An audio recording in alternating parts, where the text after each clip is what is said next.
안녕하세요. 가족 이야기 채널에 오신 시청자 여러분, 반갑습니다. 오늘 들려드릴 이야기는 온 동네 사람들이 입을 모아 칭찬하던 한 현모양처에 대한 이야기입니다.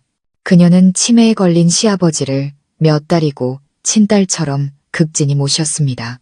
매일같이 직접 목욕을 시켜드리고 밥을 떠먹여드리고 빨래까지 도맡아 했죠.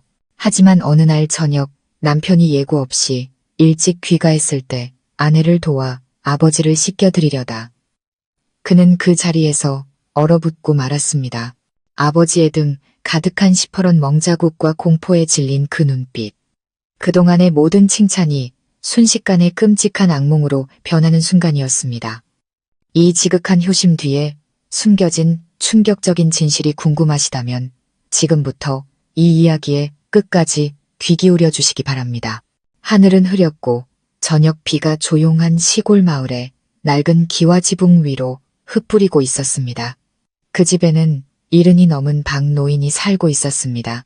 가벼운 뇌졸중을 앓은 후로 기억이 오락가락하며 현실과 과거를 넘나들었죠. 어떨 때는 아들 민준을 알아보다가도 어느새 며느리를 자신의 아내로 착각하곤 했습니다. 집에는 민준의 아내인 수진만이 남아 아버님을 돌보고 있었습니다. 민준은 건설 현장 기술자로 몇 달씩 지방에 내려가 일했습니다. 집안의 크고 작은 일은 모두 수진의 몫이었습니다. 그녀는 묵묵하고 성실했습니다.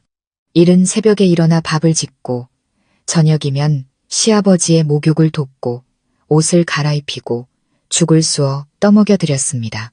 동네 사람들은 모두 박노인네가 복을 받았다며 시아버지를 친아버지처럼 모시는 훌륭한 며느리라고 칭찬했습니다.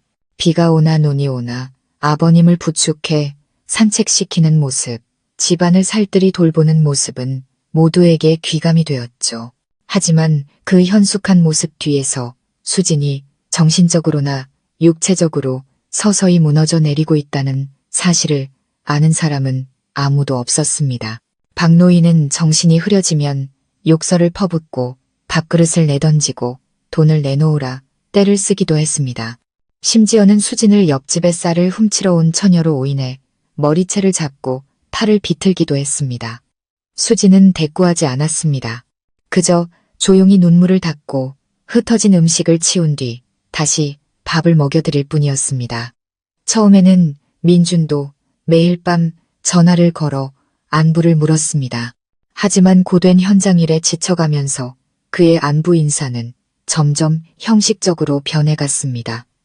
그는 아내 수진이 있으니 안심했습니다. 내 아내는 워낙 야무지니까 아버지를 저렇게 잘 모시니 더 바랄 게 없지. 하지만 수진의 마음속에는 말 못할 울분이 하루하루 쌓여가고 있었습니다. 어느 날 밤 방에서 희미한 신음소리가 들려왔습니다. 달려가 보니 아버님이 이불이 널브러진 차가운 방바닥에 쓰러져 있었습니다. 그녀가 아버님을 일으켜드리자 그는 갑자기 하늘이 무너지는 듯한 힘으로 수진의 뺨을 내리쳤습니다. 어떤 년이야. 썩 비켜. 난 내 마누라 기다릴 거야. 수진은 고개를 숙인 채 조용히 말했습니다. 아버님, 저 수진이에요. 아버님 며느리요. 그제야 박노인은 아이처럼 울음을 터뜨리며 그녀의 손을 떨리는 손으로 잡았습니다. 내 마누라가 죽었단 말이냐? 이런 상황이 몇 달 동안 반복되었습니다. 수진은 아버님이 가여오면서도 두렵고 지쳐만 갔습니다. 식어버린 밥상, 어두컴컴한 집, 발길이 끊긴 친구들. 사람들은 그저 담장 너머로 보이는 깡마른 그녀의 모습과 퀭한 눈을 볼 뿐이었습니다.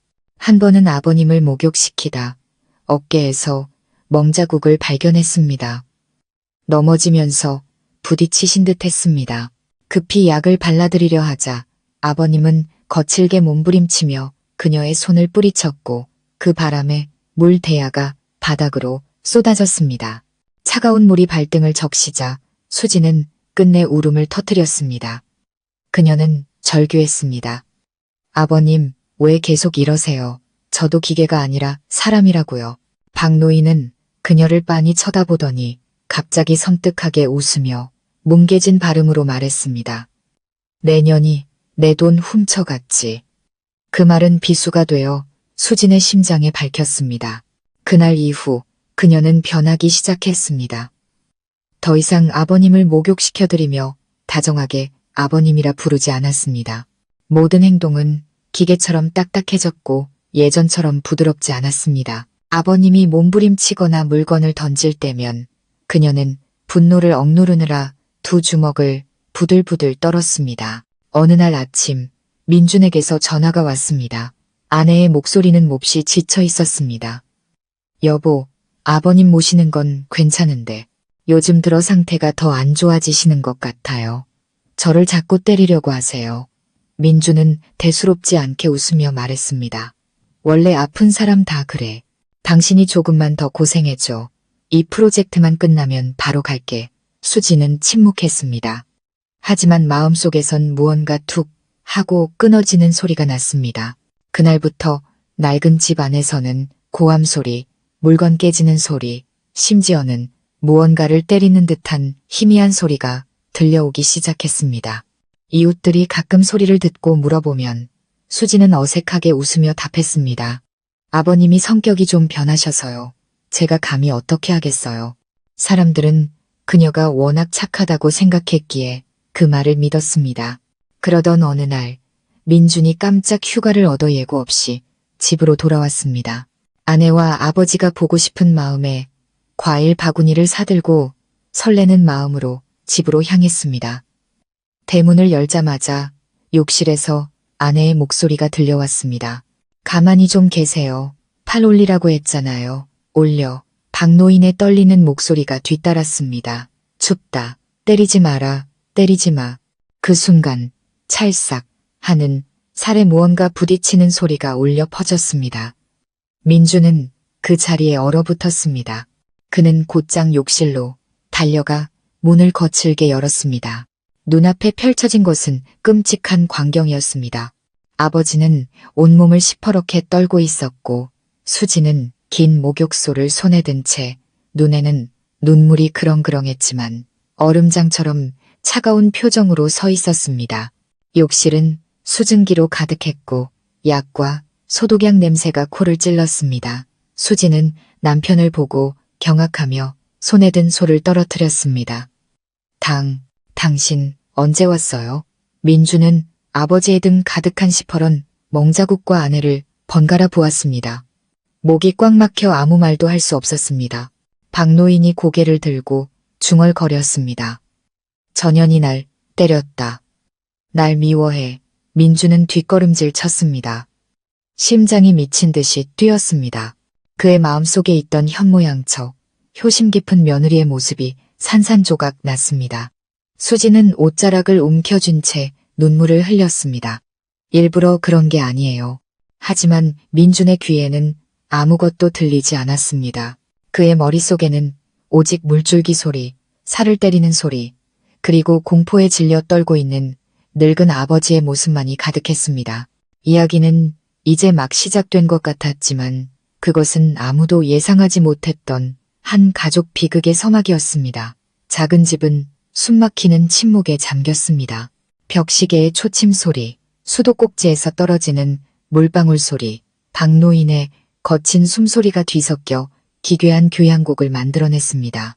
민주는 욕실 문 앞에 넋나간 사람처럼 서 있었습니다. 이마는 식은땀으로 축축했습니다. 그는 이런 광경을 상상해 본 적이 없었습니다.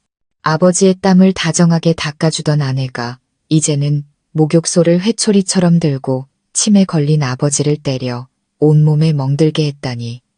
당신 지금 뭐 하는 거야?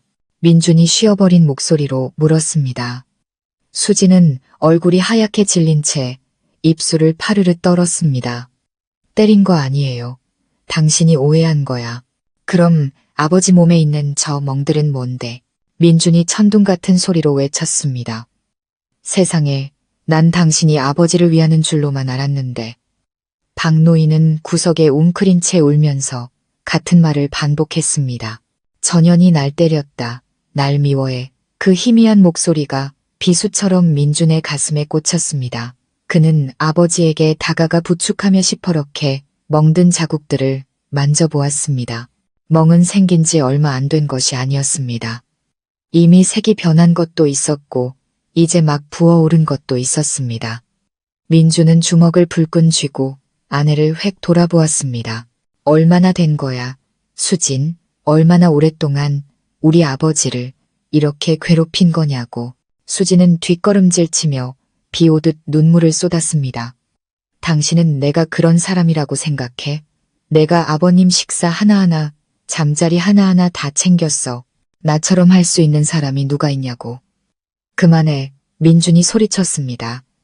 진심이었다면 아버지가 이 지경이 되도록 내버려 뒀겠어. 공기는 무겁게 가라앉았습니다. 수지는 얼굴을 감싸고 흐느꼈고 민주는 아버지를 침대로 옮겨 이불을 덮어주고 소독약을 발랐습니다. 그의 마음은 고통과 의심 그리고 약간의 공포로 뒤엉켜 혼란스러웠습니다. 그날 밤 그는 아무 말도 하지 않았습니다. 그저 툇마루에 앉아 하염없이 담배만 피워댔습니다. 노란 불빛이 창살을 통해 수진의 수척한 얼굴을 비췄습니다. 그녀는 무릎을 감싸 안고 바닥만 멍하니 내려다보고 있었습니다. 자정 무렵 민주는 희미한 소리를 들었습니다. 밖으로 나가보니 수진이 박노인에게 약을 발라주고 있었습니다. 아버님, 가만히 계세요. 살살 바를게요. 안 아파요. 박노인은 눈을 가늘게 뜨고 떨리는 손으로 그녀의 손목을 잡았습니다. 때리지 마라. 제발 때리지 마. 수지는 몸이 굳었고 손을 빼며 눈물을 뚝뚝 흘렸습니다. 문 뒤에서 그 모습을 지켜보던 민준의 가슴은 미어지는 듯 했습니다. 그는 누구를 믿어야 할지 알 수 없었습니다. 정신이 오락가락하는 늙은 아버지인가 아니면 평생을 함께한 아내인가. 다음 날 아침 민주는 아버지를 모시고 동네 보건소에 갔습니다. 의사는 상처를 살펴본 뒤 말했습니다. 넘어지거나 부딪혀서 생긴 상처일 수도 있습니다. 정확한 원인을 단정하기는 어렵네요. 하지만 어르신께서 다른 사람이 손을 들 때마다 움츠리는 등 극심한 공포 반응을 보이십니다. 민주는 말없이 고개를 숙였습니다. 옆에 앉은 수진의 얼굴은 새하얗게 질려 있었습니다. 집에 돌아오자 그녀가 먼저 입을 열었습니다. 당신이 믿든 안 믿든 상관없어요. 하지만 맹세컨대 일부러 아버님을 아프게 한 적은 없어요. 식사를 안 하시려고 해서 붙잡은 적도 있고 물 대야를 걷어차셨을 때 부축하다가 테이블 모서리에 부딪히신 적도 있어요. 민주는 아내를 반신반의하는 눈으로 쳐다봤습니다. 왜 나한테 말하지 않았어? 왜 일이 이 지경이 되도록 내버려 둔 거냐고 말했잖아요. 당신이 듣지 않았을 뿐이지. 수진이 목맨 소리로 말했습니다. 제가 아버님이 힘드시다고 할 때마다 당신은 조금만 더 참으라고 대수롭지 않게 넘겼잖아요. 제가 밤에 잠도 못 잘 정도로 두려워했다는 걸 당신은 몰라요. 그녀의 목소리는 지쳐서 무너져 내릴 것 같았습니다. 그날 하루 종일 민주는 말없이 앉아 있었습니다. 그는 휴대폰을 열어 지난 몇 달간 아내가 보낸 메시지들을 다시 읽었습니다. 여보, 아버님이 식사를 안 하세요. 아버님이 절 못 알아보세요. 저보고 낯선 사람이라고 하세요. 모든 것이 사실이었지만 그는 그 고통의 깊이를 전혀 이해하지 못했던 것입니다. 오후가 되자 박노인은 놀랍도록 정신이 맑아졌습니다. 그는 의자에 기대앉아 아들을 바라보았습니다. 민준아, 왔구나. 네, 아버지, 뵈러 왔어요. 박노인은 조용히 고개를 끄덕이더니 밖에서 빨래를 널고 있는 수진을 손으로 가리켰습니다. 저 아이, 참 착한 아이다. 나 때문에 고생 많이 했어. 너무 나무라지 마라. 민주는 깜짝 놀랐습니다. 아버지, 그게 무슨 말씀이세요? 박노인은 슬프게 웃으며 힘없이 말했습니다. 내가 정신이 들 때면 다 알아. 내가 소리 지르고 못살게 굴었지. 내가 그 애를 힘들게 했어. 다 기억나. 그 애는 울면서도 한 번도 날 떠나지 않았어. 그 말에 민주는 망치로 머리를 맞은 듯한 충격을 받았습니다. 그는 밖으로 달려나갔습니다. 수지는 여전히 말없이 떨리는 손으로 아버지의 옷을 널고 있었습니다. 그날 밤 수지는 뜬 눈으로 밤을 새웠습니다. 그녀는 편지 한 통을 써서 책상 위에 두고 조용히 짐을 챙겨 집을 나섰습니다. 민준이 잠에서 깼을 때 남은 것은 눈물로 얼룩진 편지뿐이었습니다. 민준 씨, 저 이제 더는 버틸 힘이 없어요. 몸도 마음도 너무 지쳤어요. 지난 몇 달간 저는 어둠 속에서 사는 것 같았어요. 아버님을 사랑하지만 동시에 아버님이 너무 무서웠어요. 어떤 밤에는 몽둥이로 저를 때리며 욕을 하셨어요. 원망하지 않아요. 아버님은 아프시니까요. 하지만 저도 사람이잖아요. 더는 못 견디겠어요. 잠시 떠나 있을게요. 모든 게 잠잠해지면 그때 돌아올게요. 민주는 의자에 주저앉았습니다. 두 손이 부들부들 떨렸습니다. 그는 자신이 죄인처럼 느껴졌습니다.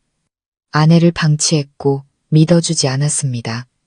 그는 섬뜩할 정도로 조용한 집을 둘러보았습니다. 박노인은 깊이 잠들어 있었지만 입술로는 수진의 이름을 부르고 있었습니다. 며칠이 지나도 수진이 어디로 갔는지 아는 사람은 없었습니다. 전화기는 꺼져 있었고 처가에 찾아가 봤지만 장모님도 딸을 보지 못했다고 했습니다. 집에는 부자 단둘만 남았습니다. 민주는 아버지를 돌봤지만 아내처럼 잘 해낼 수는 없었습니다.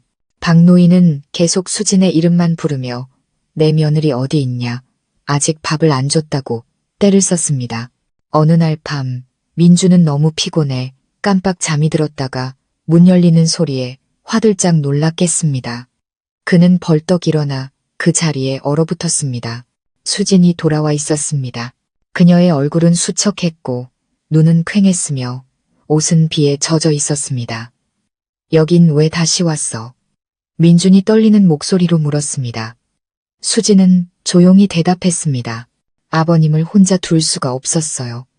그래도 제가 끝까지 모시겠다고 약속했으니까요.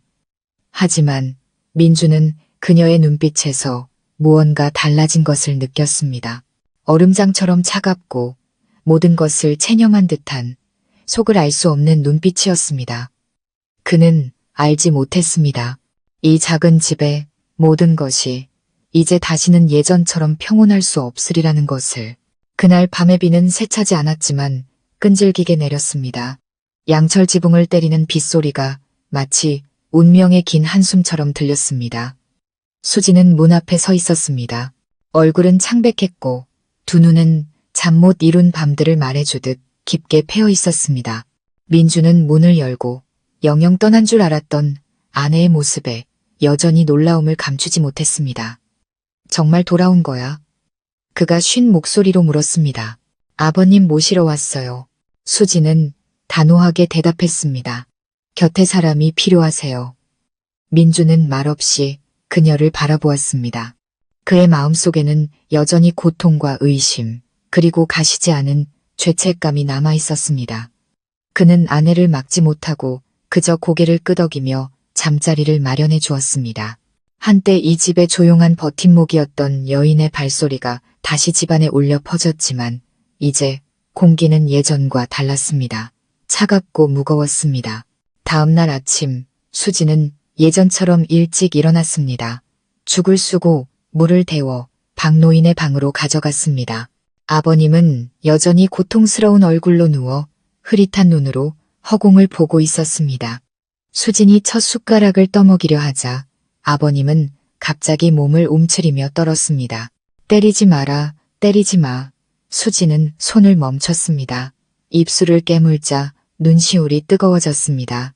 문 밖에서 모든 것을 지켜보던 민준의 가슴은 아픔으로 가득 찼습니다.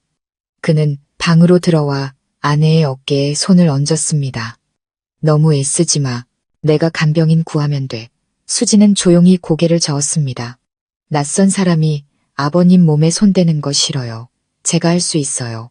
그리고는 다시 몸을 숙여 아이를 달래듯 부드러운 목소리로 한 숟가락씩 끈기 있게 죽을 떠먹였습니다. 그 모습에 민주는 목이 메었습니다. 그는 혼란스러웠습니다. 이 여자는 누구인가? 내 아버지를 때린 사람인가? 아니면 자기 자신을 잊을 만큼 희생하고 있는 사람인가. 그날 하루 종일 수지는 거의 말을 하지 않았습니다. 그림자처럼 조용히 일만 했습니다. 하지만 밤이 되자 민주는 그녀가 작은 수첩에 무언가를 적고 있는 것을 보았습니다. 그가 다가가자 수지는 황급히 수첩을 덮었습니다. 스쳐 지나가는 눈빛은 차가웠습니다. 뭘 적고 있어? 민준이 물었습니다. 아버님, 약 드시는 시간, 식사, 그리고 상태요. 잊어버릴까봐요. 그녀의 목소리는 차분했지만 눈빛은 무언가를 숨기는 듯 슬퍼 보였습니다. 수진이 돌아온 후로 박노인의 상태는 조금 나아지는 듯 했습니다. 소리를 지르거나 물건을 부수는 일이 줄었고 가끔은 처음 며느리로 들어왔을 때처럼 수진아 하고 웃으며 부르기도 했습니다. 민주는 모든 것이 제자리로 돌아가고 있다고 생각했습니다. 하지만 어느 날 밤 그는 욕실에서 수진이 목 놓아 우는 소리를 들었습니다. 조심스럽게 문을 열자 그녀가 머리를 감싸쥔 채 어깨를 부들부들 떨며 앉아 있었습니다. 바닥에는 수도꼭지에서 흘러나온 물과 함께 붉은 핏자국이 번져 있었습니다. 그는 경악했습니다. 무슨 일이야? 수지는 화들짝 놀라며 황급히 소매를 내렸지만 민주는 이미 팔에 난 붉은 상처들을 보고 말았습니다. 그가 아내의 팔을 잡아 올리자 새롭고 오래된 긁힌 자국들이 흉측하게 뒤엉켜 있었습니다. 세상에, 누가 당신을 이렇게 만든 거야? 수지는 말없이 울기만 했습니다. 한참 후에야 그녀는 목맨 소리로 한마디 한마디 끊어질 듯 말했습니다. 아버님이요. 민주는 그 자리에 얼어붙었습니다. 그녀는 말을 이었습니다. 당신 오기 전에 어떤 밤에는 아버님이 갑자기 깨서 저를 도둑으로 아셨어요. 빗자루를 들고 저를 마구 때리셨죠. 겨우 피했지만 또 어떤 날은 머리채를 잡고 얼굴을 핥히셨어요. 너무 무서웠지만 말할 수 없었어요. 조금만 참으면 나아지실 거라고 생각했어요. 하지만 날이 갈수록 아버님은 더 심해지셨어요. 그녀의 눈물은 바닥의 물과 하나가 되었습니다. 민주는 할 말을 잃었습니다. 아버지의 등에 있던 멍, 아내의 팔에 있는 상처, 그리고 그가 한 번도 직접 목격하지 못했던 한밤중의 비명들. 그는 자신이 본 것이 거대한 빙산의 일각에 불과했다는 것을 깨달았습니다. 왜 처음부터 말하지 않았어? 그가 조용히 물었습니다. 무서웠어요. 수진이 대답했습니다. 당신이 제 말을 꾸며낸 거라고 생각할까 봐요. 당신은 아버지를 사랑하고 저는 그저 며느리일 뿐이니까요. 민주는 고개를 숙였습니다. 반박할 수 없었습니다. 실제로 그는 아내를 믿지 않았으니까요. 그날 이후 그는 회사를 휴직하고 아내와 함께 아버지를 돌봤습니다. 아내가 겪었던 모든 것을 이해하고 속죄하고 싶었습니다. 하지만 그는 곧 치매 환자를 돌보는 것이 상상처럼 쉽지 않다는 것을 깨달았습니다. 어떤 밤에는 박노인이 전쟁이 났다며 소리를 지르고 몽둥이를 휘둘렀습니다. 민준이 아버지의 팔을 붙잡고 있는 동안 수지는 옆에서 눈물을 글썽였습니다. 이제 아시겠어요. 그녀가 지친 목소리로 조용히 말했습니다. 민주는 대답 대신 그녀를 힘껏 껴안았습니다. 뼈저린 후회와 미안함이 밀려왔습니다. 하지만 모든 것이 밝혀지고 있다고 생각한 순간 또 다른 비극이 찾아왔습니다. 어느 날 아침 민주는 아버지가 사라진 것을 발견했습니다. 뒷문은 활짝 열려 있었고 아버지의 외투도 보이지 않았습니다. 부부는 겁에 질려온 동네를 찾아 헤맸습니다. 정오가 되어서야 사람들이 숲 가장자리에서 아버지를 발견했다는 소식이 들려왔습니다. 얼굴은 긁히고 상처투성이었고 입으로는 계속 미경이라는 이름을 중얼거리고 있었습니다. 그 이름에 수지는 몸이 굳었습니다. 그녀는 민준을 돌아보며 떨리는 목소리로 물었습니다. 미경이 누구예요? 민준은 침묵했습니다. 눈빛이 어두워졌습니다. 잠시 후 그가 조용히 말했습니다. 우리 어머니세요. 20년 전에 돌아가셨어요. 그들이 박노인을 집으로 모셔왔을 때 그는 아무 말 없이 수진을 쳐다보다가 아이처럼 서럽게 울음을 터뜨렸습니다. 그 모습에 수진의 마음은 속절없이 무너졌습니다. 그날 밤 민준이 잠든 사이 수진은 아버지의 방에 들어가 상처에 붕대를 감아주었습니다. 아버님은 그녀를 한참 동안 바라보더니 쉰 목소리로 말했습니다. 당신, 내 마누라랑 참 많이 닮았어. 물 한 방울까지 똑같이 생겼네. 수지는 멈칫했습니다. 그런 말은 처음 들어보는 것이었습니다. 박노인은 떨리는 손을 뻗어 그녀의 뺨을 어루만지며 꿈꾸는 듯한 눈빛으로 말했습니다. 그 사람도 여기 앉아서 날 돌봐줬지. 영감, 또 성질 부리면 나 집 나가 버릴 거야 라고 말하면서 수지는 감정을 억누르며 그의 손을 조심스럽게 내렸습니다. 아버님, 저는 미경 어머님이 아니에요. 수진이에요. 아버님 며느리요. 하지만 아버님은 고개를 저었습니다. 아니, 당신은 미경이야. 내 미경이. 그의 목소리는 떨렸고 눈빛은 자신의 기억 속에서 길을 잃은 사람처럼 공허했습니다. 수지는 더 이상 아무 말도 하지 못하고 조용히 앉아 있었습니다. 밖에서는 다시 바람이 불기 시작했고 양철 지붕이 우는 소리를 냈습니다. 그 집 안에는 세 사람이 있었습니다. 각자 다른 상처를 안고 있는 사람들, 기억을 잃은 아버지, 죄책감에 시달리는 아들, 그리고 사랑과 증오, 공포와 벗어날 수 없는 악몽 사이에서 길을 잃은 며느리. 하지만 아직 아무도 알지 못했습니다. 박노인이 미경의 이름을 부른 그 순간부터 20년간 묻혀있던 비밀이 서서히 깨어나고 있었고 아무 관련 없어 보였던 며느리 수진이 곧 온 가족을 경악하게 할 진실과 마주하게 되리라는 것을 그날 밤 이후 박노인이 미경의 이름을 잘못 부른 뒤로 집안의 공기는 기묘하게 변했습니다. 민주는 아버지가 수진을 아주 오랫동안 무언가를 기억해내려는 듯 쳐다보는 것을 알아차렸습니다. 그녀가 방에 들어설 때마다 아버지의 눈빛은 젖어들며 흔들렸고 이내 미경, 당신 돌아왔구나 하고 속삭였습니다. 수진은 소름이 돋아 손수건을 꽉 쥐었습니다. 그녀는 억지로 웃으며 말했습니다. 아버님, 저 수진이라니까요. 며느리요. 하지만 아버님은 완강했습니다. 아니, 당신이 바로 미경이야. 날 못 알아보겠어? 왜 이렇게 오랫동안 날 혼자 뒀던 거야? 그 말에 수진은 그 자리에 얼어붙었습니다. 민준이 그 모습을 보고 다가왔습니다. 아버지, 이 사람은 제 아내예요. 어머니는 돌아가셨잖아요. 잊으셨어요? 박노인은 아들을 보며 잠시 혼란스러운 표정을 짓더니 이내 아이처럼 울음을 터뜨렸습니다. 아니다. 내 엄마는 죽지 않았어. 방금도 봤단 말이다. 바로 여기 있었어. 그는 수진을 똑바로 가리켰습니다. 눈은 핏발이 서 있었습니다.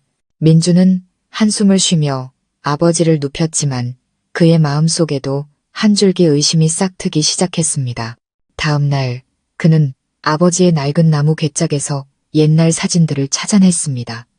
앨범을 펼친 순간 그는 숨을 멈췄습니다.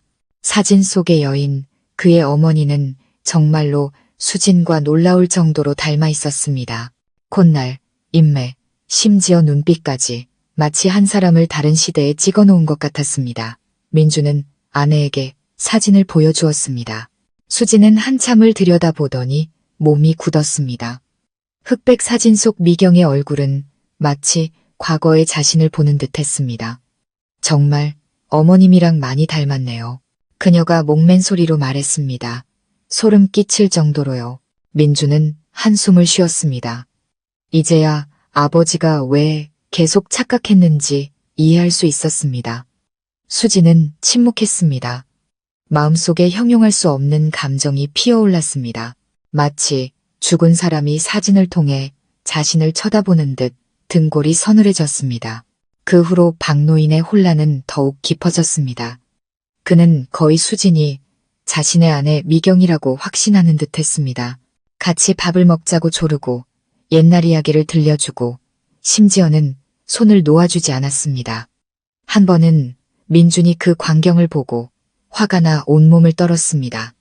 아버지, 이 사람은 제 아내라고요. 뭐 하시는 거예요? 박노인은 아들의 손을 뿌리치며 소리쳤습니다. 시끄럽다. 내 놈이 뭔데 우리 부부 사이에 끼어들어. 집안 분위기는 숨막히게 변했습니다. 수지는 울면서 마당으로 뛰쳐나갔습니다. 민주는 아버지를 보며 분노와 연민을 동시에 느꼈습니다. 그날 밤 그는 어머니의 위패 앞에 서서 향을 피우고 몽롱한 상태로 중얼거렸습니다. 어머니, 듣고 계시면 제 아내를 용서해 주세요. 그 사람은 잘못이 없어요.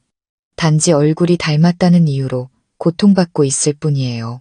향불이 흔들리고 연기는 희미하게 피어올랐습니다. 밖에서는 바람이 처마 끝을 스치며 우는 소리를 냈습니다. 어느 무더운 날 정오, 수진이 빨래를 널고 있는데 이웃의 화자 할머니가 놀러 왔습니다. 할머니는 그녀를 빤히 쳐다보더니 한숨을 쉬었습니다. 세상에, 당신은 정말 미경씨 판박이구먼. 그 양반 살아있을 때도 긴 머리에 얼굴이 꼭 당신 같았지. 수지는 깜짝 놀랐습니다. 할머니, 옛날에 미경 어머님은 어떤 분이셨어요? 화자 할머니는 먼 곳을 바라보며 말했습니다. 착하고 고생도 마다않는 사람이었지. 그런데 그 사람 죽음이 좀 이상했어. 수지는 멈칫했습니다. 뭐가 이상했다는 말씀이세요? 화자 할머니는 목소리를 낮췄습니다. 사람들은 박영감이랑 크게 다투고 나서 우물에 빠졌다고들 했어. 발견했을 때 얼굴이 시퍼렇게 질려 있었고 목에 이상한 멍자국도 있었지. 하지만 박영감은 사고였다고 딱 잘라 말했고 경찰도 더 조사하지 않았어. 그 뒤로 혼자 살면서 아내 제삿날만 되면 술에 취해 밤새 울곤 했지. 그 이야기에 수지는 소름이 돋았습니다. 무언가 불길한 것이 등 뒤에서 맴도는 느낌이었습니다. 그날 집에 돌아와 박노인을 보니 이전과는 다르게 보였습니다. 그의 눈빛은 때때로 멍했지만 어떤 순간에는 섬뜩할 정도로 차가웠습니다. 그날 밤 민준이 일 때문에 외출하자 수지는 아버님과 단둘이 남게 되었습니다. 비가 쏟아지기 시작했습니다.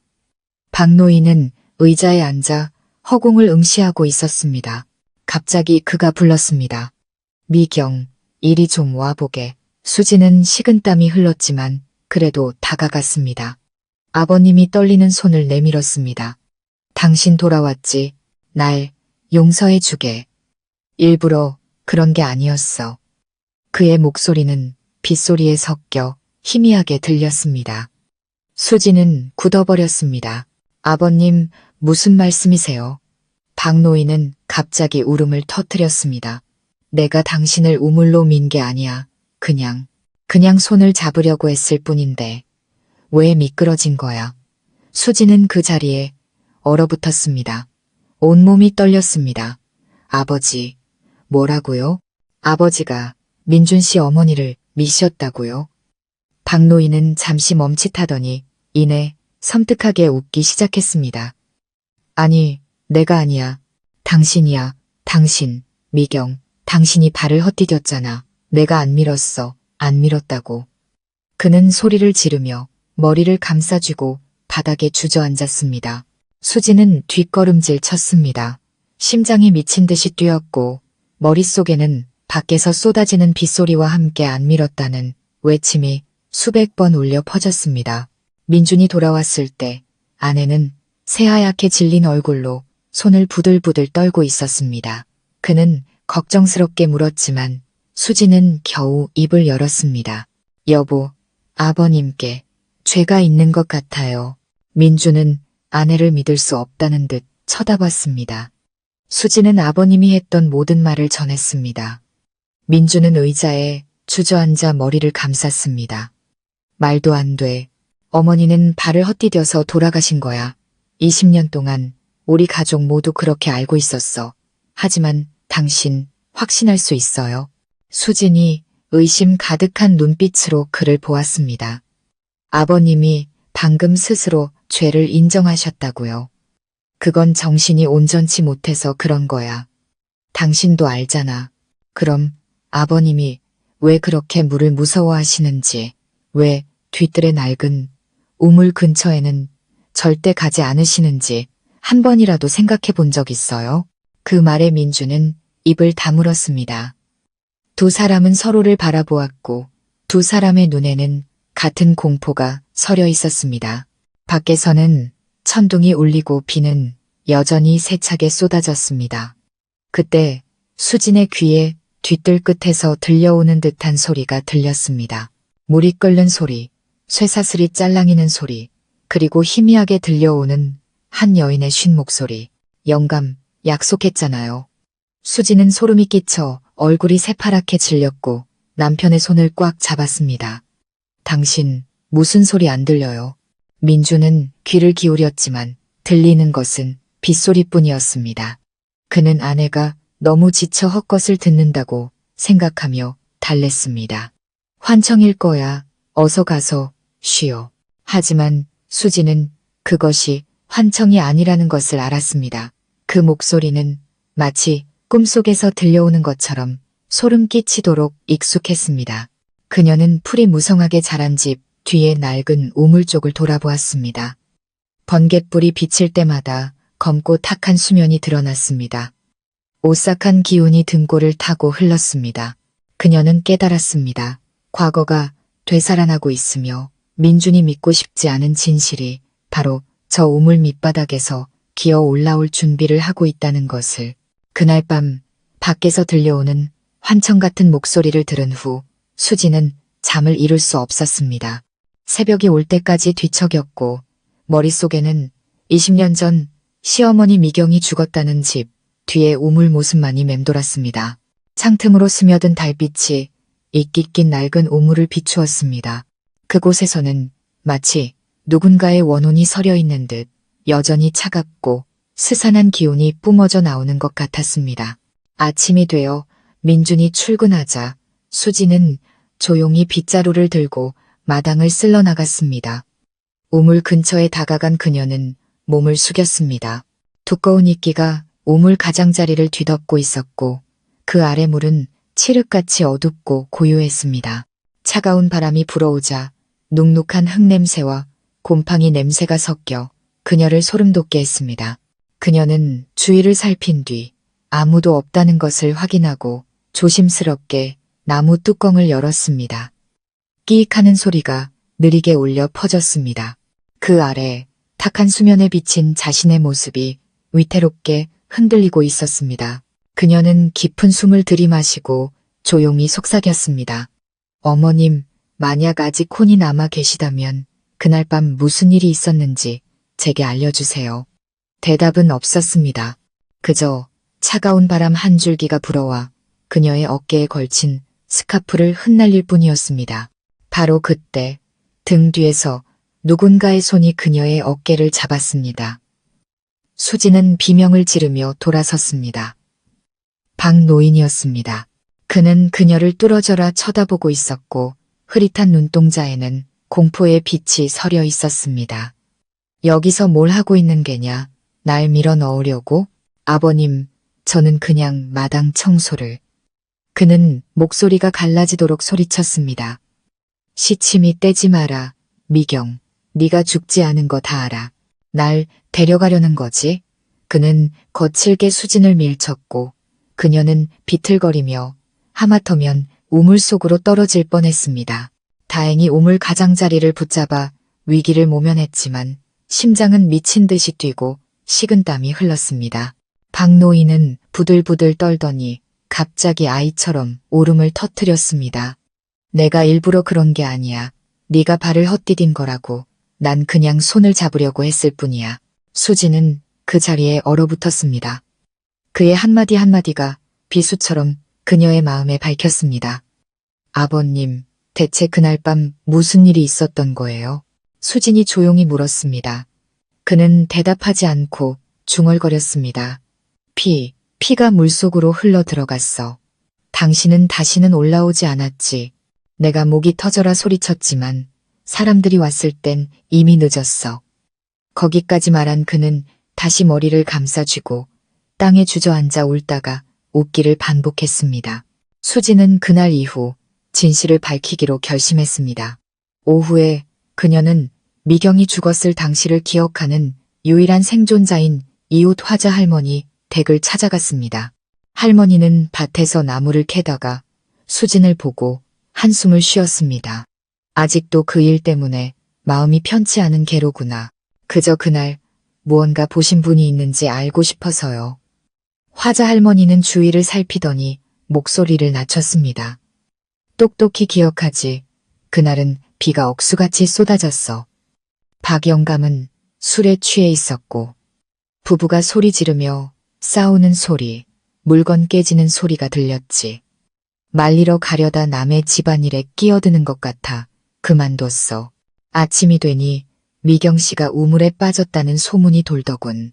사람들은 사고라고 했지만 난 금옥에 있던 멍자국이 영 이상했어. 꼭 누가 조른 것 같았거든. 그 말에 수지는 등골이 오싹해졌습니다. 할머니는 덧붙였습니다.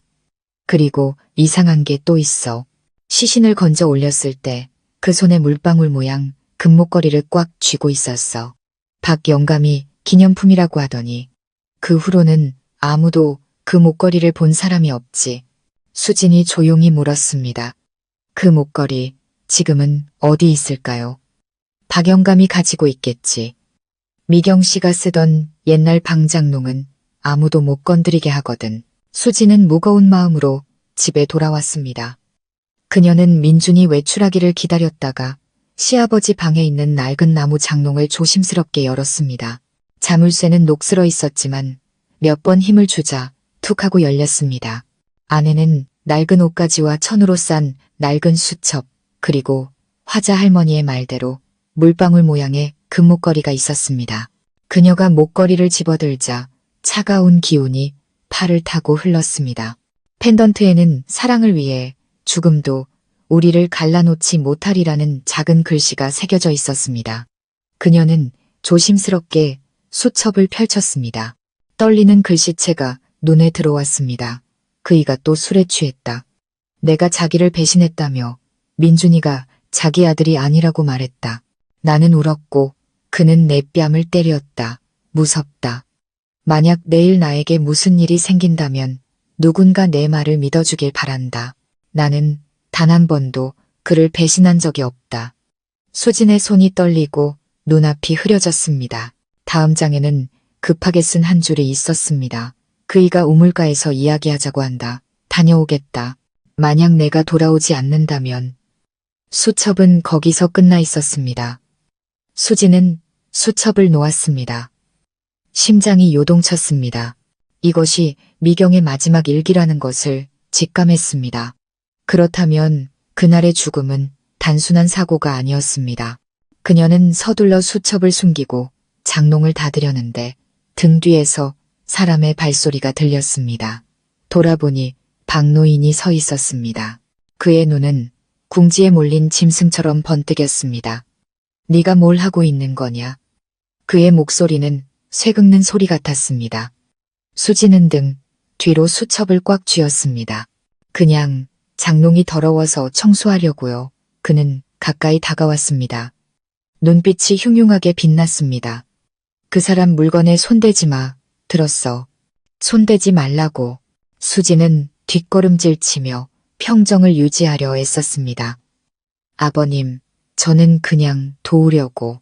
하지만 그는 갑자기 달려들어 그녀의 팔을 거칠게 잡아챘고 수첩이 바닥으로 떨어졌습니다.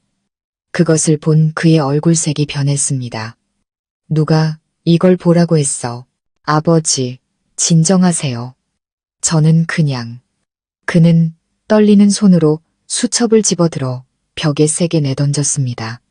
배신자, 옛날 일을 들춰서 날 괴롭히려는 게냐. 그는 부들부들 떨며 식은땀을 흘리더니 갑자기 가슴을 움켜쥐고 숨을 헐떡이며 쓰러졌습니다. 아버지, 수진이 비명을 지르며 달려가 그를 부축했습니다. 아버님, 정신 차리세요. 그는 힘겹게 속삭였습니다. 난 일부러 그런 게 아니야. 그냥 겁만 주려고 했어. 그런데 그녀가, 수지는 목이 메었습니다. 아버님, 그날 밤 대체 무슨 짓을 하신 거예요? 그는 눈을 떴지만 초점은 흐릿했습니다. 난 그냥 그 사람 손을 잡아당겼을 뿐이야. 그런데 발이 미끄러져서 첨벙하는 소리가 손 쓸 틈도 없었어. 수진의 눈에서 눈물이 뚝뚝 떨어졌습니다. 박노인은 점점 의식을 잃고 기절했습니다. 민준이 집에 도착했을 때 아내는 떨면서 구급차를 부르고 있었습니다. 그는 다급하게 무슨 일이냐고 물었지만 수진은 그저 아버님이 쓰러지셨어요. 의사 선생님께 맡겨요. 라고만 말했습니다. 밤새 그녀는 응급실 복도에 앉아 시아버지를 바라보았습니다. 마음이 실타래처럼 복잡했습니다. 그를 가엾게 여겨야 할지, 증오해야 할지 알 수 없었습니다. 민준이 잠시 잠이 든 사이 그녀는 조용히 일기장을 다시 펼쳤습니다. 뒷표지 안쪽에서 작은 종이 한 장이 떨어졌습니다. 거기에는 휘갈겨 쓴 글씨가 있었습니다. 이 글을 읽는 사람에게 낡은 우물바닥 아래 나무 상자를 찾아라. 진실은 그곳에 있다. 수지는 숨을 참았습니다. 손이 떨려 종이를 꽉 쥐었습니다. 다음날 아침 민준이 병원에서 아버지를 돌보는 사이 그녀는 혼자 집으로 돌아왔습니다. 하늘은 흐렸고 검은 구름이 몰려왔습니다. 그녀는 곧장 낡은 우물로 가 뚜껑을 열고 밧줄을 내려 바닥을 더듬었습니다. 두레박이 무언가 단단한 것에 부딪히는 소리가 났습니다. 그녀는 가슴을 졸이며 밧줄을 끌어올렸습니다. 진흙투성이에 썩은 나무 상자였습니다. 그녀가 상자를 열자 그 자리에 얼어붙었습니다. 안에는 박노인이 미경이 아닌 다른 여자와 껴안고 찍은 찢어진 사진 한 장과 급하게 쓴 메모가 들어 있었습니다. 만약 내가 죽는다면 이 물건을 민준에게 전해주시오. 그는 자기 아버지가 결백한 사람이 아니라는 것을 알아야만 하오. 수지는 경악했습니다. 온 동네가 존경하던 그 남자가 이렇게 끔찍한 비밀을 숨기고 있었다니. 밖에서는 천둥 번개가 치고 우물 안에 물이 부글부글 끓어올랐습니다. 수지는 상자를 꽉 껴안았습니다. 심장이 격렬하게 뛰었습니다. 그녀는 진실의 장막이 찢어지기 시작했다는 것을, 그리고 일단 그 장막을 열면 이 집의 누구도 다시는 평온할 수 없으리라는 것을 직감했습니다. 바람이 창문을 핥히고 비는 모든 것을 쓸어버릴 듯 쏟아졌습니다. 수지는 우물가에 서서 나무 상자를 손가락이 하얗게 질리도록 꽉 껴안았습니다. 심장이 머릿속에서 북처럼 울렸습니다. 말해야 해. 아무리 고통스러워도 말해야만 해. 그녀는 비에 흠뻑 젖은 채 떨면서 집으로 들어왔습니다. 상자 안에는 찢어진 사진 외에 색이 바랜 편지 한 통이 더 있었습니다. 미경의 필체가 아닌 다른 여자의 것이 분명했습니다. 그녀가 편지를 펼쳐 읽자 떨리는 글씨들이 심장을 후벼 팠습니다. 영감, 당신은 그 여자를 버리겠다고 했지만 약속을 지키지 않았소. 내가 아니었다면 당신에게 그 아들이 있지도 않았을 거요. 몇 년이나 약속해놓고 왜 아직도 나를 어둠 속에 살게 하는 거요. 내일 밤까지 모든 것을 바로잡지 않으면 내가 당신 대신 말하겠소. 서명란에는 은주라는 이름이 적혀 있었습니다. 수지는 한 번도 들어본 적 없는 이름이었지만 직감적으로 이 여자가 사진 속의 그 여자이며 미경이 살아있을 때 박노인과 부적절한 관계를 맺었던 사람이라는 것을 알았습니다. 그녀는 편지를 접었습니다. 마음이 갈기갈기 찢기는 것 같았습니다. 한편으로는 민준이 불쌍했습니다. 아버지가 어머니를 배신했다는 사실을 알면 그가 얼마나 무너질까. 다른 한편으로는 20년간 묻혀있던 진실이 이제는 잠들지 못하는 유령처럼 스스로 기어 나올 때가 되었다는 것을 알았습니다. 그녀는 빗물을 닦고 상자를 든 채 병원으로 향했습니다. 병실에서 박노인은 희미한 숨을 내쉬며 잠들어 있었습니다. 민주는 아버지의 손을 잡고 곁을 지키고 있었습니다. 수진을 보자 그가 조용히 말했습니다. 아직 의식이 없으셔. 의사 선생님이 안정을 취해야 한대. 수진은 의자에 앉아 상자를 테이블 위에 올려놓았습니다. 민준 씨, 할 말이 있어요. 그가 지친 눈으로 고개를 들었습니다. 또 무슨 일인데? 제발, 제발, 이제 그만하면 안 될까? 더는 견딜 수가 없어. 수지는 깊은 숨을 들이마셨습니다. 침묵할 수가 없어요. 이걸 낡은 우물 밑에서 찾았어요. 민주는 미간을 찌푸리며 상자를 열었습니다. 사진과 편지를 본 순간 그의 얼굴색이 급격히 변했습니다. 그가 떨리는 손으로 그것들을 집어들었습니다. 이 여자, 누구야? 저도 몰라요. 하지만 편지에서 이 여자가 박노인께서 키운 아들, 즉 당신이 자기 아들이라고 했어요. 그 말은 정적 속을 가르는 칼날 같았습니다. 민주는 아내와 편지, 그리고 아버지를 번갈아 쳐다봤습니다. 당신, 지금 무슨 말을 하는 거야? 이런 장난을 칠 수 있어? 장난 아니에요. 편지에 똑똑히 적혀 있어요. 아마 어머님이 이 사실을 아셨고, 그래서 그날 밤 다툼이 있었던 것 같아요. 그만해. 민준이 소리치며 테이블을 내리쳐 약병이 바닥으로 굴러떨어졌습니다. 지금 제정신으로 하는 소리야? 수지는 물러서지 않았습니다. 눈에는 눈물이 그렁그렁했습니다. 말하고 싶지 않았어요. 하지만 진실이 바로 여기에 있는 걸요. 미경 어머님은 사고로 돌아가신 게 아니에요. 밀쳐져서 돌아가신 거예요. 그리고 그 이유는 바로 이 내연녀와 비밀 때문이었고요. 민주는 비틀거리며 뒷걸음질 쳤습니다. 아내가 거짓말을 하고 있다고 소리치고 싶었지만 마음 깊은 곳에서는 이 이야기가 근거 없는 것이 아님을 직감하고 있었습니다. 그때 침대에서 박노인이 희미한 신음소리를 냈습니다. 두 사람이 돌아보자 그가 눈을 뜨고 아들을 빤히 쳐다보고 있었습니다. 그의 눈빛은 삶과 죽음의 경계에 선 듯 흐릿했습니다. 민준아, 내 아들. 아버지, 그냥 쉬세요. 아무 말도 하지 마세요. 그는 고개를 저으며 힘없는 손으로 아들의 손을 잡았습니다. 아니다. 너는 알아야 한다. 너는 미경의 친아들이 아니다. 병실은 침묵에 잠겼습니다. 수지는 그 자리에 얼어붙었고 민주는 돌처럼 굳었습니다. 아버지, 그게 무슨 말씀이세요? 내 어머니는 아이를 낳을 수 없는 몸이었다. 그 사람도 알았지만 체면 때문에 숨기고 싶어 했지. 그리고 은주, 그 아이는 우리 집안일을 돕던 아이였다. 내가 술에 취해 실수를 저질렀다. 민준아, 너는 그 아이의 아들이다. 그의 목소리는 끊어질 듯 한 글자 한 글자 힘겹게 이어졌습니다. 민주는 바닥에 주저앉았습니다. 두 손이 부들부들 떨렸습니다. 말도 안 돼, 말도 안 돼. 미경은 모든 것을 알고 있었다. 그날 밤 너를 데리고 떠나겠다고 했지. 나는 그러지 못하게 막았다. 우물가에서 실랑이를 벌이다가 그 사람이 발을 헛디뎠다. 내가 구하지 못했어. 박노인은 아이처럼 울음을 터뜨리며 참회하듯 자신의 가슴을 쳤습니다. 수지는 눈물을 흘렸고 민주는 조각상처럼 앉아 있었습니다. 그의 세상이 산산조각 났습니다. 아버지, 왜요? 왜 이제야 말씀하시는 거예요? 민준이 쉰 목소리로 물었습니다. 눈물이 뺨을 타고 흘렀습니다. 두려웠다. 네가 날 미워할까봐.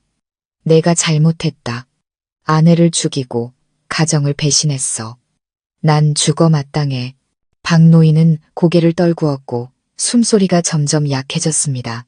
민준이 벌떡 일어나 의사를 외쳤지만 달려온 의사는 고개를 저을 뿐이었습니다. 운명하셨습니다. 공간이 멈춘 듯 했습니다. 심박 측정기 소리가 멈추고 창밖에 빗소리만 들려왔습니다. 민주는 멍하니 서 있었고 수지는 그의 손을 잡으며 목맨 소리로 말했습니다. 미안해요. 하지만 적어도 아버님은 모든 걸 털어놓고 가셨어요. 민주는 고개를 저었습니다. 목소리가 갈라졌습니다. 울어야 할지 화를 내야 할지 모르겠어. 어머니는 억울하게 돌아가셨고 나는 죄의 결과물이야.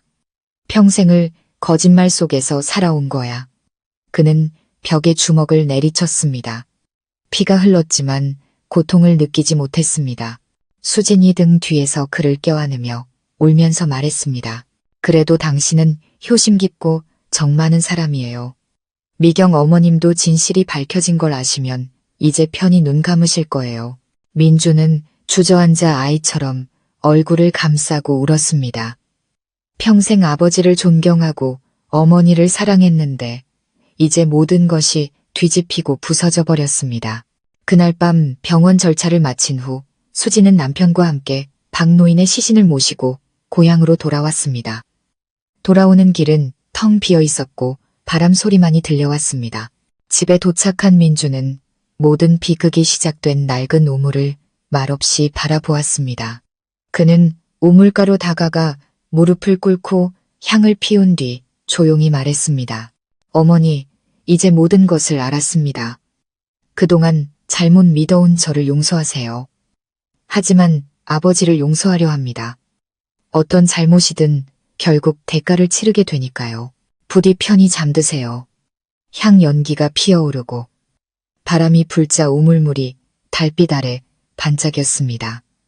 수지는 남편을 보며 안타까움과 두려움을 느꼈습니다.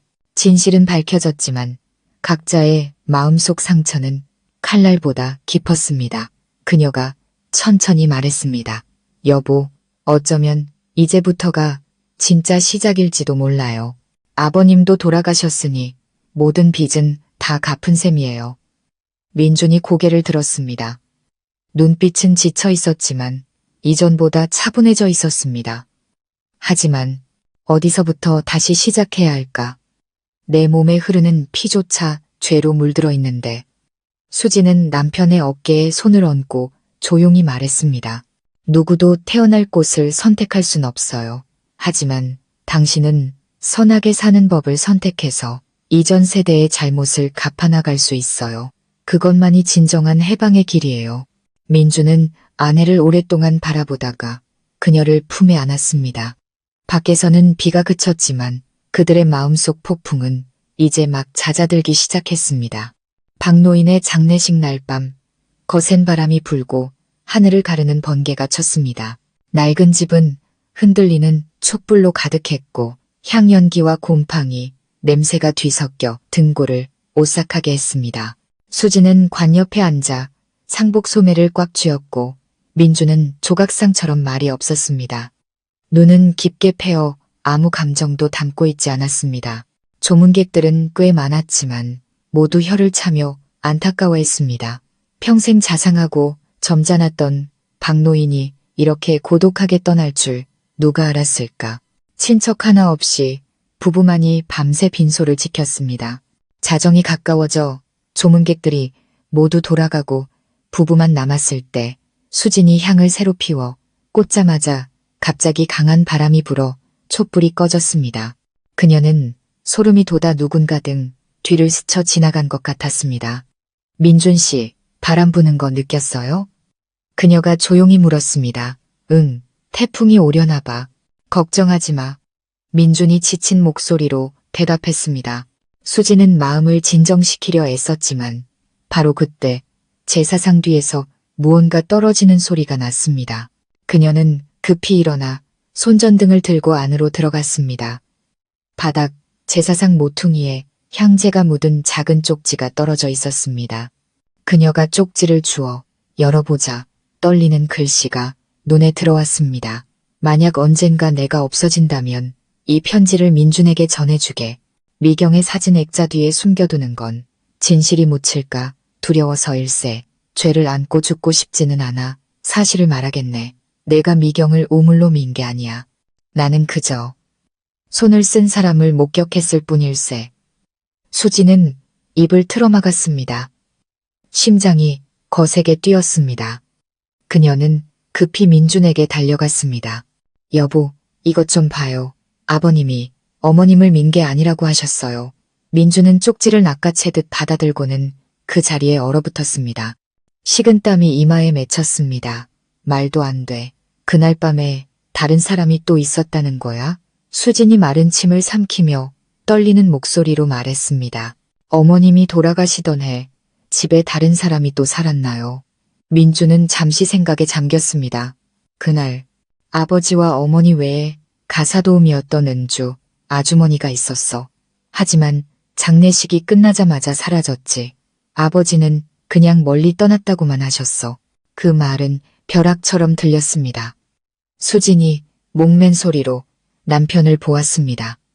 여보, 우물 및 상자에서 나온 편지 기억나요? 서명했던 사람이 바로 은주였어요. 그 사람이 내일 반박 노인을 만나기로 했었죠. 어머님이 돌아가시기 바로 전날 밤에요. 민주는 충격에 휩싸여 뒷걸음질 쳤습니다. 그럼 당신 말은 은주 아주머니가. 수지는 눈이 붉어진 채 고개를 끄덕였습니다. 아마 미경 어머님이 두 사람의 관계를 알고 만나서 이야기하다가 몸싸움이 벌어졌을 수도 있어요. 집안은 다시 침묵에 잠겼습니다. 밖에서 울부짖는 바람 소리, 지붕을 때리는 빗소리가 민준의 흐느낌과 뒤섞였습니다. 그는 주저앉아 머리를 감쌌습니다. 그동안 아버지를 원망하고 증오했는데 결국 아버지는 다른 사람의 죄를 대신 짊어진 것이었습니다. 수진이 남편의 손을 잡으며 단호하게 말했습니다. 그렇다면 은주 씨를 찾아야 해요. 그 사람만이 진실을 말해줄 수 있어요. 다음 날 새벽 부부는 쪽지를 들고 파출소로 가 옛날 기록을 찾아달라고 부탁했습니다. 수십 년간 그 마을에 살았던 최 반장이 은주라는 이름을 듣고 놀랐습니다. 은주? 옛날 박 영감댁에서 일하던 아가씨 말이오? 똑똑히 기억하지. 미경 씨 죽고 나서 경찰서에 몇 번 불려오더니 쥐도 새도 모르게 사라졌어. 듣자 하니 산골로 시집 갔다는데 지금 살아있는지 모르겠네. 어디 사시는지 혹시 아세요? 꼭 만나야 해요. 수진이 애원했습니다. 최 반장은 잠시 생각하더니 말했습니다. 마을 사람한테 편지를 보낸 적이 있다고 들었소. 동네 어기임씨네. 집에 아직 있을지도 모르니 한번 가보시오. 부부는 서둘러 임노인 댁으로 향했습니다. 노인은 몸이 쇠약했지만 은주라는 이름을 듣자 눈빛이 흔들렸습니다. 그는 한참을 뒤적인 끝에 시간이 흘러 누렇게 변색된 낡은 편지 봉투를 꺼내왔습니다. 버리려다 이상해서 그냥 뒀지. 미경 씨 죽고 몇 달 뒤에 나한테 보낸 편지인데 아무한테도 말하지 말라고 신신당부하더군. 수진이 편지를 열자 두려움을 쏟아내듯 무겁게 눌러 쓴 글씨가 나타났습니다. 이 비밀을 품고는 도저히 마음 편히 살 수가 없습니다. 그날 밤 저는 박서방님과의 약속대로 우물가로 갔습니다. 그런데 미경 언니도 와 있었습니다. 언니는 제게 욕을 하며 손에 든 종이를 빼앗으려 했습니다. 저는 너무 무서워서 언니를 밀쳐냈습니다. 언니가 발을 헛디뎌 우물로 떨어졌고 저는 겁에 질려 도망쳤습니다. 박서방님이 뒤쫓아오며 소리쳤지만 아무도 듣지 못했습니다. 그날 이후로 저는 죄책감 속에서 살고 있습니다. 여기까지 읽은 수지는 손에서 힘이 빠졌고 민주는 넋이 나간 사람 같았습니다. 두 사람은 말없이 서로를 바라보았습니다. 그럼 민준이 더듬거렸습니다. 어머니는 그 여자 때문에 돌아가신 거였어. 수지는 눈물을 흘리며 조용히 고개를 끄덕였습니다. 그리고 아버님은 그 여자를 보호하기 위해 혹은 집안의 추문을 덮기 위해 모든 것을 숨기고 죄를 대신 짊어지신 거고요. 두 사람은 오랫동안 침묵했습니다. 시계 초침 소리가 유난히 크게 들렸습니다. 민준이 쉰 목소리로 말했습니다. 진실이 이렇다면 아버지에 대한 내 모든 원망이 의미 없어지잖아. 아버지는 그저 죽은 사람의 명예를 지켜주고 내가 배신자의 아들이라는 오명을 쓰지 않게 하려고 하셨던 거야. 수진이 남편의 손을 꽉 잡았습니다. 어쩌면 이제 모든 것을 편히 보내드려야 할지도 몰라요. 아버님도 돌아가셨고 어머님의 억울함도 풀렸으니까요. 이제 남은 건 이 진실의 양면을 마주해야 할 당신뿐이에요. 민준이 고개를 들었습니다. 눈은 핏발이 섰지만 단호한 빛이 어렸습니다. 어머니를 죽인 사람을 이대로 내버려둘 수는 없어.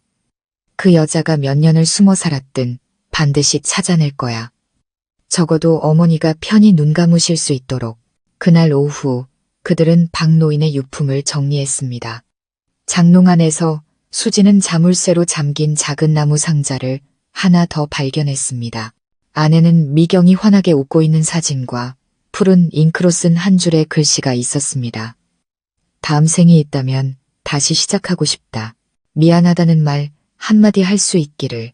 수지는 조용히 상자 뚜껑을 닫으며 목맨 소리로 말했습니다. 아버님은 평생을 죄책감 속에서 사셨나 봐요. 민주는 곁에 서서 제사상을 말없이 바라보다가 천천히 말했습니다. 아버지, 어머니께 약속합니다. 반드시 진실을 끝까지 밝혀내겠습니다. 그 사람이 죽었든 살았든 모든 것을 바로잡겠습니다. 수지는 남편을 보았습니다. 그의 마음 속에 불길이 타오르고 있음을 알았습니다. 그것은 복수심이 아니라 자신의 생모에게 정의를 돌려주고 싶은 깊은 고뇌 때문이었습니다. 밖에서는 다시 비가 흩뿌렸습니다. 처마 끝에 떨어지는 빗방울이 마치 끝나지 않은 과거의 속삭임처럼 들렸습니다. 그 집에서 두 젊은이는 죄와 용서 그리고 진실의 경계에 위태롭게 서 있었습니다. 그리고 그들은 알지 못했습니다. 은주라는 여인을 찾아가는 여정이 훨씬 더 끔찍한 비밀의 문을 열게 될 것이며 두 사람 모두 스스로를 알아보지 못하게 될 진실과 다시 한번 마주하게 되리라는 것을. 그 비 내리던 밤이 지나고 민주는 거의 잠을 이루지 못했습니다. 그는 툇마루에 앉아 하염없이 담배를 피웠고 눈빛은 공허했습니다. 머릿속에는 병상에서 울부짖던 늙은 아버지의 모습, 내가 밀지 않았다는 유언, 그리고 옛 가사도우미를 고발하는 편지가 계속해서 맴돌았습니다. 수진이 다가와 남편의 어깨에 외투를 걸쳐주며 조용히 말했습니다. 그만 자요. 너무 늦었어요. 마음이 편치 않아. 은주 씨를 찾아야겠어. 그 여자가 어머니를 죽이고 아버지가 20년 동안 누명을 쓰게 했어. 그 사람을 이대로 내버려 둘 수 없어. 수지는 그의 손을 잡으며 떨리는 목소리로 말했습니다. 하지만 그렇게 오래 종적을 감췄다면 어쩌면 이미 죽었을지도 몰라요. 민준이 돌아보았습니다. 눈빛이 이글거렸습니다. 죽었든 살았든 진실은 밝혀내야 해. 그게 내가 어머니께 해드릴 수 있는 유일한 일이야. 이틀 후 그들은 길을 나섰습니다. 수지는 일기장과 편지, 낡은 사진, 그리고 임노인이 알려준 주소를 챙겼습니다. 다른 도에 속한 외딴 산골 마을이었습니다. 낡은 시외버스에 몸을 싣고 수지는 불안한 마음으로 창문에 머리를 기댔습니다. 민준이 아내의 손을 꽉 잡으며 조용히 말했습니다. 무서워하지 마. 무슨 일이 있어도 내가 당신 지켜줄게. 그 말에 수지는 눈시울이 붉어졌지만 그녀는 알지 못했습니다.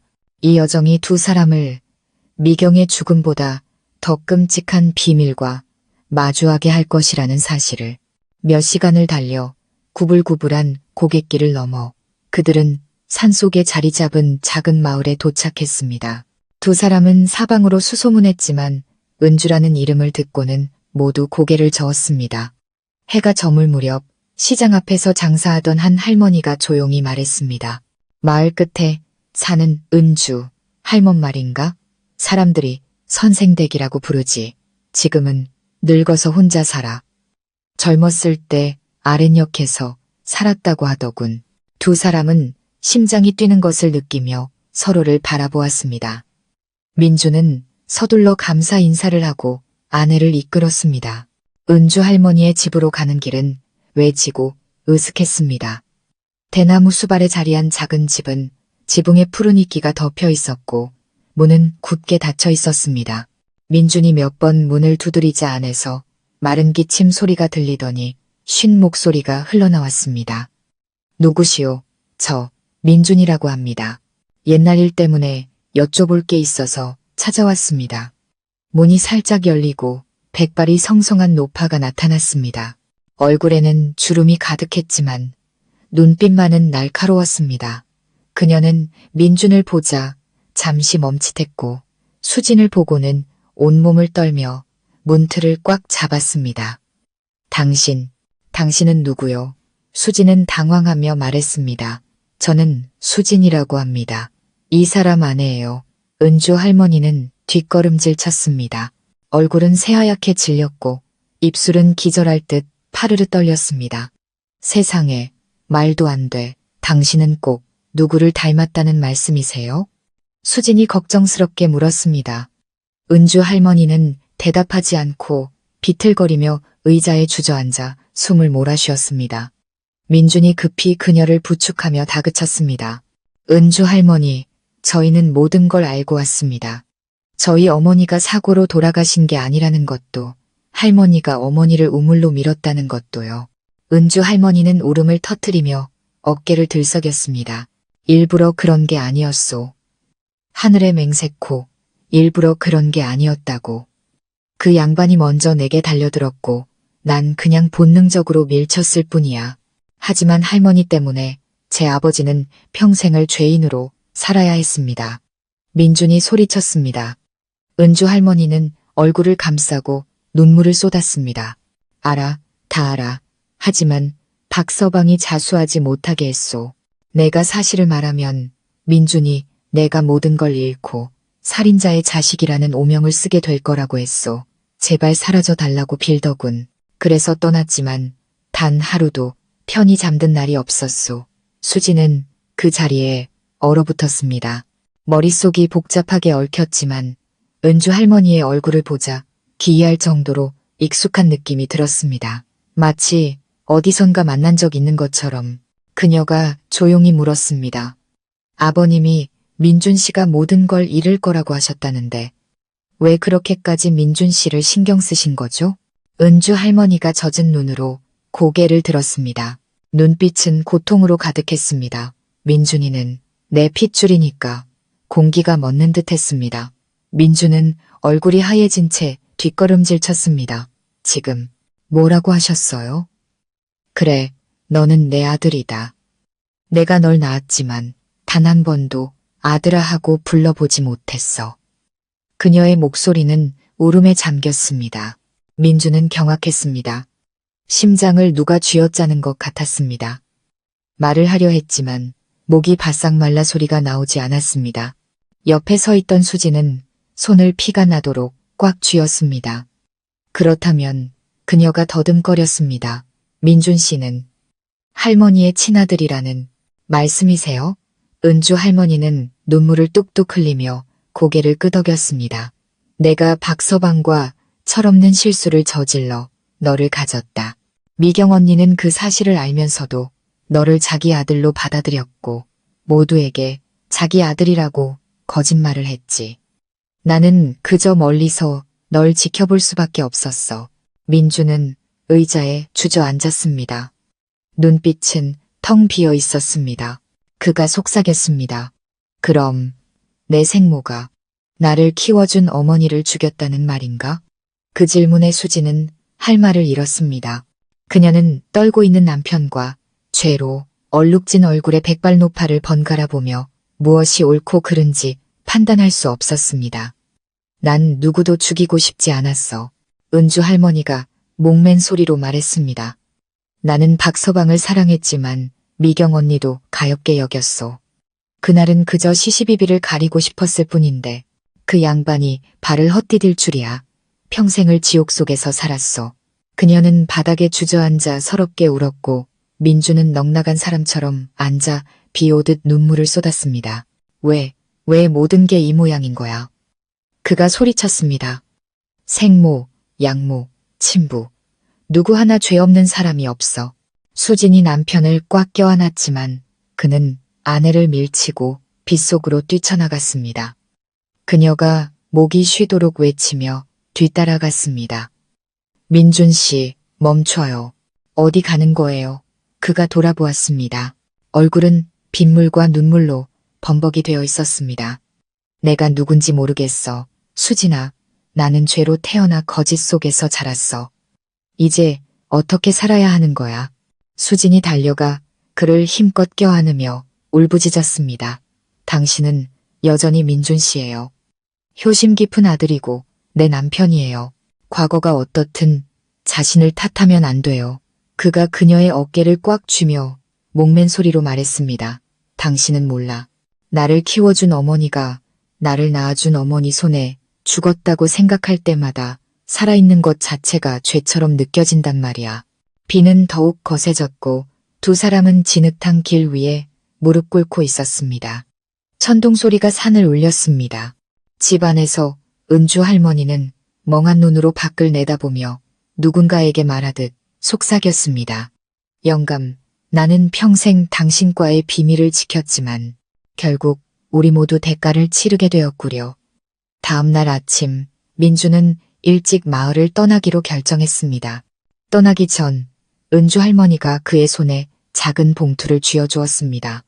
이게 내 진짜 출생신고서다. 네가 날 미워하더라도 어미는 널 사랑한다는 것만 알아다오.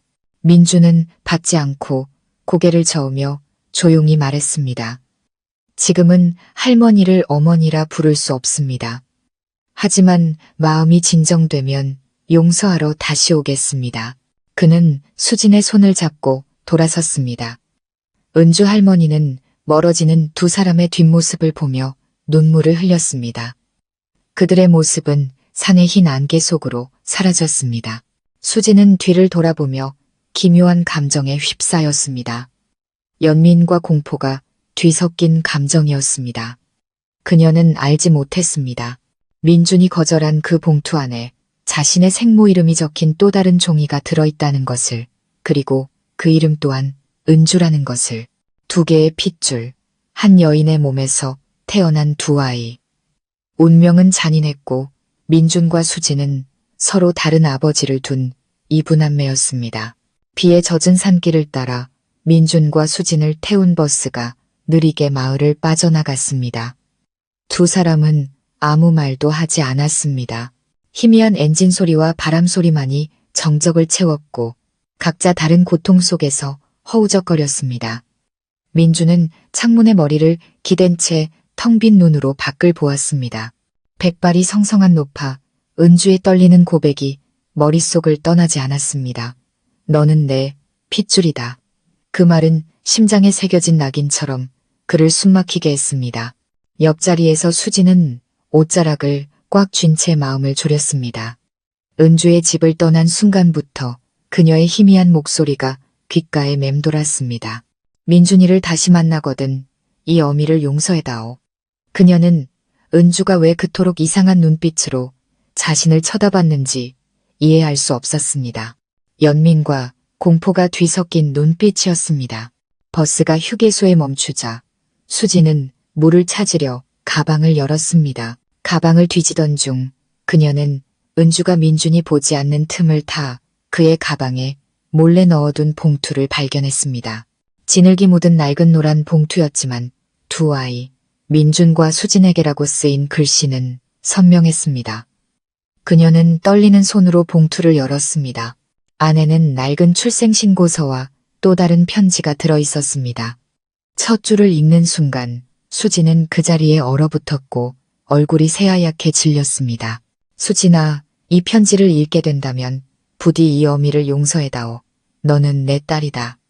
내가 갓 낳았을 때 박서방이 데려가는 것을 허락하지 않아 어쩔 수 없이 버려야만 했던 내 딸. 그때 나는 도망쳐 너를 가장 친한 친구에게 맡길 수밖에 없었. 나는 평생 내 핏줄인 두 아이를 갈라놓았다. 는 죄책감 속에서 살았다. 너와 민준이는 모두 내 자식이다. 수진의 눈앞이 캄캄해지고 귀가 먹먹해졌습니다. 심장이 터질 듯이 뛰었습니다. 그녀는 몇 번이고 편지를 다시 읽었습니다. 너와 민준이는 모두 내 자식이다. 눈물이 쏟아지고 온몸이 차갑게 식었습니다. 그녀는 의자에 주저앉았고 편지는 손에서 떨어져 바람에 흩날렸습니다. 소리를 듣고 민준이 달려왔습니다. 수진아, 왜 그래? 어디 아파? 그녀가 공포에 질린 눈으로 고개를 들고 끊어질 듯한 목소리로 말했습니다. 여보, 나는 안 돼요. 무슨 소리야? 그녀는 숨을 몰아쉬며 출생신고서를 그에게 밀었습니다. 민준이 서류를 집어들자 그의 눈빛도 순식간에 굳었습니다. 몇 초 후 그는 돌처럼 굳어버렸습니다. 생모의 이름란에 강은주라는 글자가 선명하게 적혀 있었습니다. 두 사람은 할 말을 잃었습니다. 밖에서는 바람이 더욱 거세게 불었고 빗방울은 모든 것을 찢어밟길 듯 세차게 내리쳤습니다. 민준이 떨리는 목소리로 수진을 보았습니다. 말도 안 돼, 너도. 수진은 얼굴을 감싸쥐고 울부짖었습니다. 그 여자예요, 그 여자. 나는 그 여자의 딸이었어. 차 안의 공기는 무겁게 가라앉았고 세상이 발밑으로 무너져 내리는 것 같았습니다. 온갖 고통과 고뇌를 함께 겪어온 부부가 실은 다른 아버지를 둔 남매였다는 사실을 알게 된 순간이었습니다. 민주는 충격에 휩싸여 머리를 감싸쥐고 소리쳤습니다. 세상에, 왜 우리인 거야? 왜 운명은 이렇게 잔인한 거야? 수지는 눈물 속에서 절규했습니다. 나는 몰랐어요. 하늘의 맹세 후 아무것도 몰랐다고요. 버스가 길 한가운데 멈추자 민주는 문을 열고 밖으로 나갔습니다. 그는 하늘을 올려다 보았고 차가운 비가 얼굴을 때렸습니다. 수진이 뒤따라가 등 뒤에서 그를 힘껏 껴안았습니다. 날 버리지 마세요. 제발 이러지 마요. 그가 돌아보았습니다. 눈빛은 극한의 고통으로 가득했습니다. 수진아, 우리는 안 돼. 널 사랑하지만 더 이상 널 아내라고 부를 수가 없어. 수진이 그의 가슴을 쥐어뜯으며 절규했습니다. 하지만 난 당신이 필요해요. 나한텐 아무도 없단 말이에요. 그 여자는 날 버렸고 아버지는 돌아가셨고 내 평생에 당신밖에 없었어요. 그들의 눈물은 차가운 땅 위로 떨어지는 빗물과 하나가 되었습니다. 민준이 떨리는 손으로 그녀를 밀어내며 부서질 듯한 목소리로 말했습니다. 우리도 모르는 사이에 죄를 지었어. 이 사랑을 계속하는 건 하늘의 이치와 도리를 거스르는 거야. 수지는 주저앉아 서럽게 울었습니다. 그럼 난 이제 어떻게 살아요? 그는 침묵했습니다. 입술이 파르르 떨리고 눈은 핏발이 섰습니다. 날 잊어, 수진아. 우리는 더 이상 서로를 사랑할 자격이 없어. 그 후 며칠 동안 민주는 거의 제정신이 아니었습니다. 그는 집에 돌아오지 않고 술로 고통을 잊으려 사방을 떠돌았습니다. 수지는 어두운 방에 틀어박혀 먹지도 자지도 않았습니다. 매일 밤 그녀는 편지를 꺼내 읽으며 스스로를 고문했습니다. 어미를 용서해다오. 네가 컸을 때 몇 번이고 널 찾아갔지만 차마 사실을 말할 용기가 없었다. 너희 둘이 알게 되면 나를 미워할까 두려웠다. 하지만 하늘은 영원히 비밀을 숨기는 것을 허락하지 않는구나. 읽을수록 수진의 심장은 피를 흘리는 듯했습니다. 그녀는 증오와 연민, 그리고 극한의 고통을 동시에 느꼈습니다. 모든 비극의 원인이 된 어머니가 동시에 자신에게 생명을 준 사람이었습니다. 어느 폭우가 쏟아지던 밤, 민준이 돌아왔습니다. 그는 몸을 가누지 못할 정도로 취해 문을 미친 듯이 두드렸습니다. 수진이 문을 열자 수척해진 그의 모습이 눈에 들어왔습니다. 그는 억지로 웃으며 쉰 목소리로 말했습니다. 잊으려고 했는데 안 되더라. 네가 내 동생이라도 나는 여전히 널 사랑해. 죽어도 끊어낼 수 없을 만큼. 수지는 울음을 터뜨리며 그의 품에 안겼습니다. 나도 그래요. 당신을 잊을 수가 없어요. 두 사람은 천둥 소리 속에서 절망적으로 서로를 껴안았습니다. 그들의 입맞춤은 떨렸고 눈물로 젖어 있었습니다. 그것은 사랑이자 동시에 죄악이었습니다. 바로 그때 번개가 번쩍이며 창밖을 비췄고 툇마루에 서 있는 한 사람의 그림자가 보였습니다. 은주였습니다. 그녀의 얼굴은 창백했고 빗물이 흘러내렸습니다.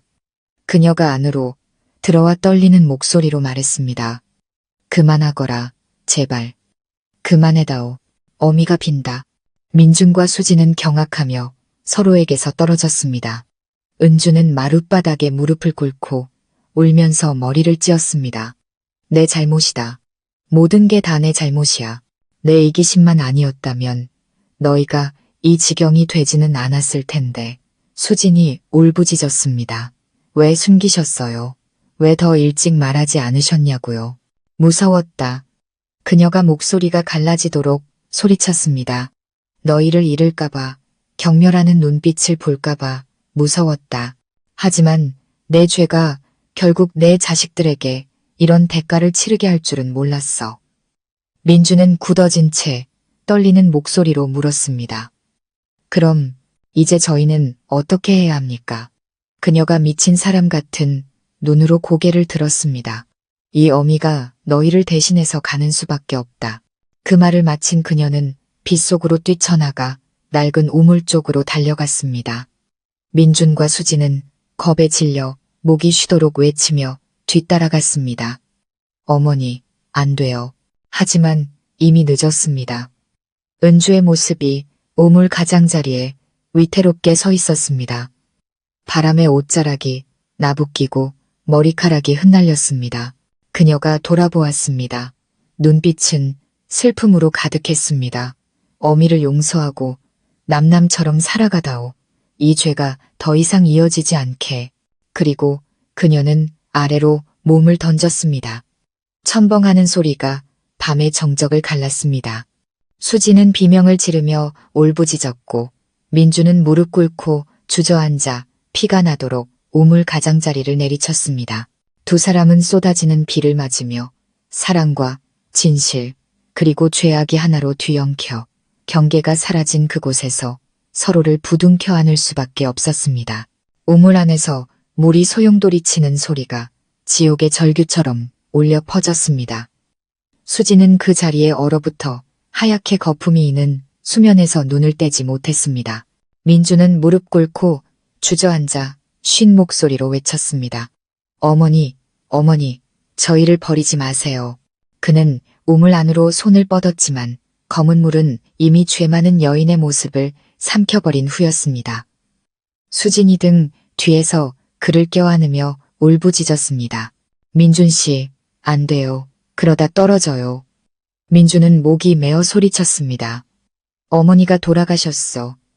정말 돌아가셨다고. 전부 나 때문이야. 비가 쏟아지고 바람이 지붕을 뒤흔들었습니다. 천둥 소리는 하늘의 형벌처럼 울렸습니다. 두 사람은 우물가에 무릎 꿇고 떨며 눈물과 빗물에 흠뻑 젖었습니다. 마을 사람들이 달려왔을 때 민주는 조각상처럼 앉아 깊은 우물 속만 멍하니 내려다보고 있었습니다. 몇 시간 후 은주의 시신이 인양되었습니다. 그녀의 얼굴은 모든 고통을 벗어 던진 듯 평온했습니다. 손에는 흠뻑 젖어 찢어진 쪽지 하나가 꽉 쥐어져 있었습니다. 나는 죄를 씻으러 간다. 부디 내 목까지 살아다오. 하지만 남매라는 이름으로 살지는 말아다오. 너희는 모두 내 핏줄이지만 운명은 너희가 서로를 구원하도록 했을 뿐 서로에게 속하도록 하지는 않았다. 쪽지를 다 읽은 민주는 아무 말 없이 앉아 있었습니다. 눈빛은 텅 비었고 얼굴은 돌처럼 굳어 있었습니다. 수지는 곁에서 떨며 입술만 달싹일 뿐이었습니다. 그날 밤 간소한 장례를 치른 후 민주는 홀로 툇마루에 앉아 있었습니다. 비는 그쳤지만 죽은 이의 눈물처럼 조용히 내리고 있었습니다. 상복을 입은 수진이 다가와 안개처럼 희미한 목소리로 말했습니다. 어머니는 가셨고 세상의 빚도 모두 갚으셨어요. 당신 곁엔 제가 있어요. 우리 남남처럼이라도 함께 살 수 있어요. 민주는 돌아보지 않고 먼 곳을 응시하며 천천히 말했습니다. 남남이라고? 어떻게 그럴 수가 있겠어. 수진아, 널 볼 때마다 내 사랑의 그림자가 보이고 내 핏줄의 죄가 느껴져. 난 이겨낼 수 없을 거야. 수진이 흐느꼈습니다. 하지만 우리가 헤어지면 어머니의 죽음이 헛되잖아요. 그분은 우리가 살아갈 수 있도록 자신을 희생하신 거예요. 모르겠어요. 민주는 고개를 저었습니다. 눈앞이 흐려졌습니다. 이렇게 사는 건 서로를 고문할 뿐이야. 그는 일어나 비를 맞으며 마당으로 걸어나갔습니다. 수진이 달려가 그의 손을 잡으며 목소리가 갈라지도록 애원했습니다. 다시는 날 버리지 마세요. 난 모든 걸 잃었어요. 부모님도 이제 당신까지. 더는 견딜 수 없단 말이에요. 민준이 비통함 가득한 눈으로 그녀를 보았습니다. 수진아, 만약 다음 생이 있다면 그때는 우리가 남매도 죄인도 아닌 모습으로 다시 만나길 바란다. 그 말을 남기고 그는 돌아섰습니다. 그의 뒷모습은 굵은 빗줄기 속으로 사라졌습니다. 수지는 주저앉아 밤의 어둠을 찢는 듯한 통곡을 터뜨렸습니다. 사흘 후 민주는 사라졌습니다. 아무도 그가 어디로 갔는지 몰랐습니다. 마을 사람들은 텅 빈 집과 여전히 향 연기가 피어오르는 제사상만 보았을 뿐입니다.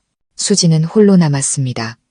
매일 아침 우물가에 향을 피우고 고요한 수면을 내려다보며 어머니의 환청을 들었습니다. 어머니, 어머니, 저는 이제 어떻게 살아야 하나요? 밤마다 그녀는 꿈에서 백발의 은주를 만났습니다. 더 이상 자신을 괴롭히지 말거라. 이 어미의 말대로 이곳을 떠나 새롭게 시작하거라. 수지는 눈물에 젖어 잠에서 깼습니다. 다음 날 아침 그녀는 짐을 꾸려 고향을 떠나기로 결심했습니다. 은주의 유골과 고통스러운 기억을 모두 안고서였습니다. 떠나기 전 그녀는 두 사람의 목숨과 수많은 비밀을 묻어버린 우물가에 멈춰섰습니다. 그녀는 향을 피우고 조용히 속삭였습니다. 저 이제 갑니다.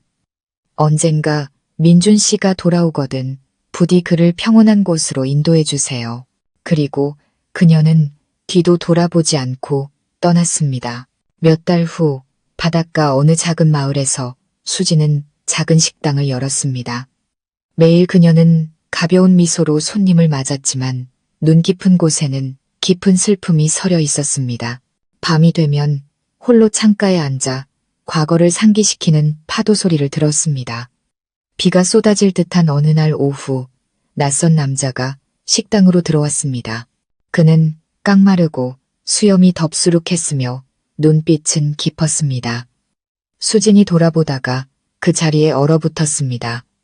민준이었습니다. 그는 한참 동안 그녀를 바라보다가 조용히 말했습니다. 사방을 떠돌아다녔지만 내 기억에서 벗어날 수가 없었어. 떠나는 게 해방인 줄 알았는데 그저 또 다른 형벌일 뿐이더군. 수진의 눈에 눈물이 고였습니다. 살아있었군요. 다행이지만 여기 계시면 안 돼요. 사람들이 알면. 민준이 다가와 낮은 목소리로 말했습니다. 이제 상관없어. 지난 시간 동안 생각했어. 죄는 우리에게 있는 게 아니라고. 우리는 부모를 선택해서 태어난 게 아니야. 그저 운명의 장난에 놀아난 피해자일 뿐이지. 대가를 치러야 한다면 이미 충분히 치렀어. 수지는 떨며 눈물을 쏟았습니다. 그가 다가와 그녀의 손을 잡았습니다. 널 아내라고 부를 수는 없지만 널 보지 않고는 살 수도 없어. 낯선 손님으로 매일 밥 먹으러 와도 괜찮을까? 수지는 울면서 고개를 끄덕였습니다. 두 사람은 말없이 서 있었고 밖에서는 다시 비가 내리기 시작했습니다. 그날부터 민주는 매일 식당에 와서 창가 구석자리에 앉았습니다. 그는 말없이 식사했고 수진도 더는 묻지 않고 조용히 따뜻한 국 한 그릇을 더 놓아주었습니다. 마을 사람들은 그들을 주인과 단골 손님이라고 생각했지만 두 사람만이 고통스럽고도 평온한 침묵 속에서 함께 살고 있다는 것을 알았습니다. 어느 날 밤 바다가 거칠게 울고 바람이 울부짖었습니다. 민주는 해변에 앉아 먼 곳을 바라보며 조용히 말했습니다. 수진아, 만약 내일 내가 없어진다면 계속 살아가야 해. 다시는 뒤돌아보지 마. 수지는 깜짝 놀랐습니다. 무슨 소리예요? 그가 슬프게 웃었습니다. 매일 밤 꿈에 어머니가 나와 이제 편안해질 때가 되었다고 하시더군. 그녀는 울음을 터뜨리며 그를 껴안고 흐느꼈습니다. 제발 날 떠나지 마세요. 무서워요.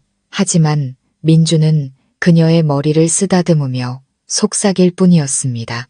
하늘이 금지한 사랑이었지만 너를 사랑해줘서 고맙다. 다음 날 아침 사람들은 해변에서 남자의 외투 한 벌을 발견했습니다. 그리고 수지는 작은 유골함을 껴안고 넋나간 채 주저앉아 있었습니다. 수년 후 사람들은 여전히 작은 식당 앞에서 바다를 바라보는 백발의 여인을 보곤 했습니다. 그녀는 손에 염주를 쥐고 입술을 달싹이며 기도했습니다. 식당 뒤 작은 제사상에는 세 개의 향로가 있었습니다.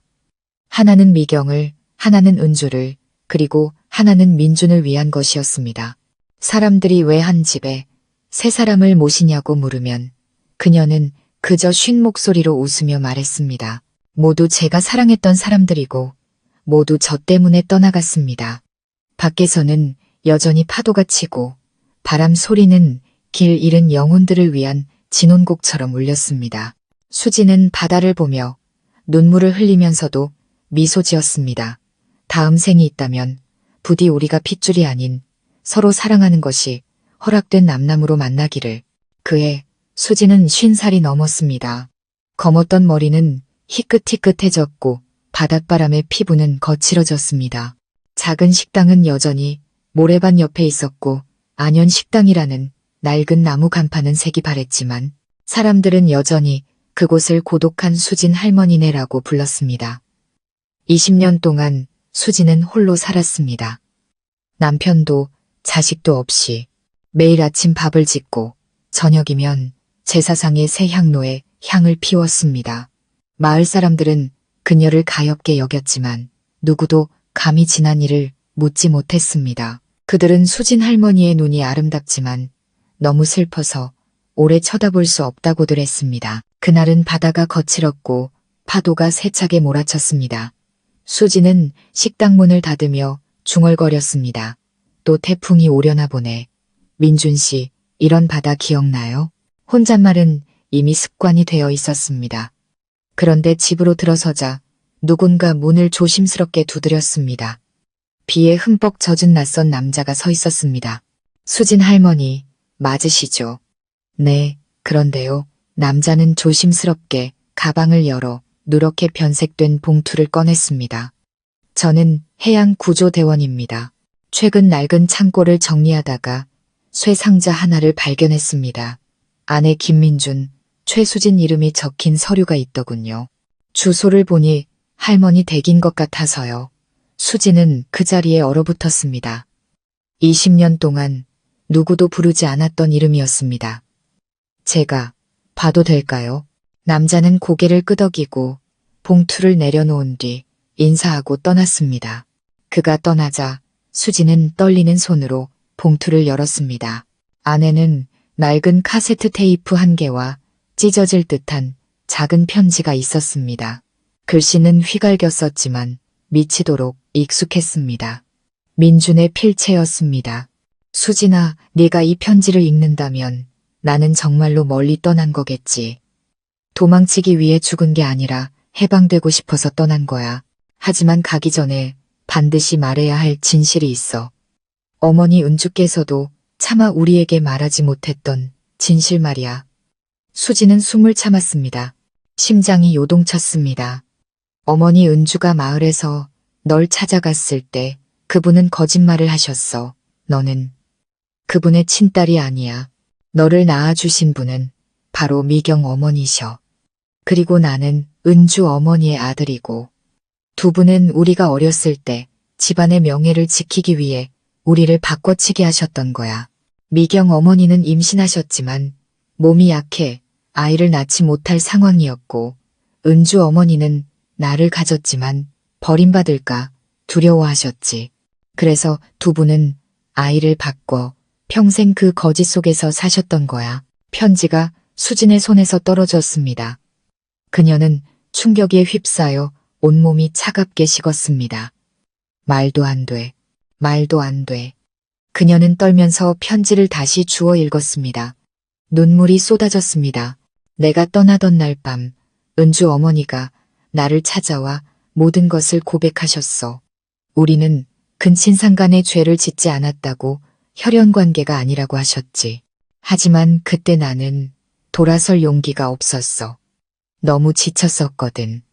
수진아, 쇠상자에 어머니가 돌아가시기 전 남긴 음성, 녹음을 남겨뒀어. 아직 나를 사랑한다면 그걸 들어봐. 그러면 마지막엔 너도 이해하게 될 거야. 우리의 모든 고통은 거짓말에서 시작되었다는 것을. 수지는 낡은 녹음기에 테이프를 넣었습니다. 지지직 하는 소리와 함께 한 여인의 쉰 목소리가 흘러나왔습니다. 은주였습니다.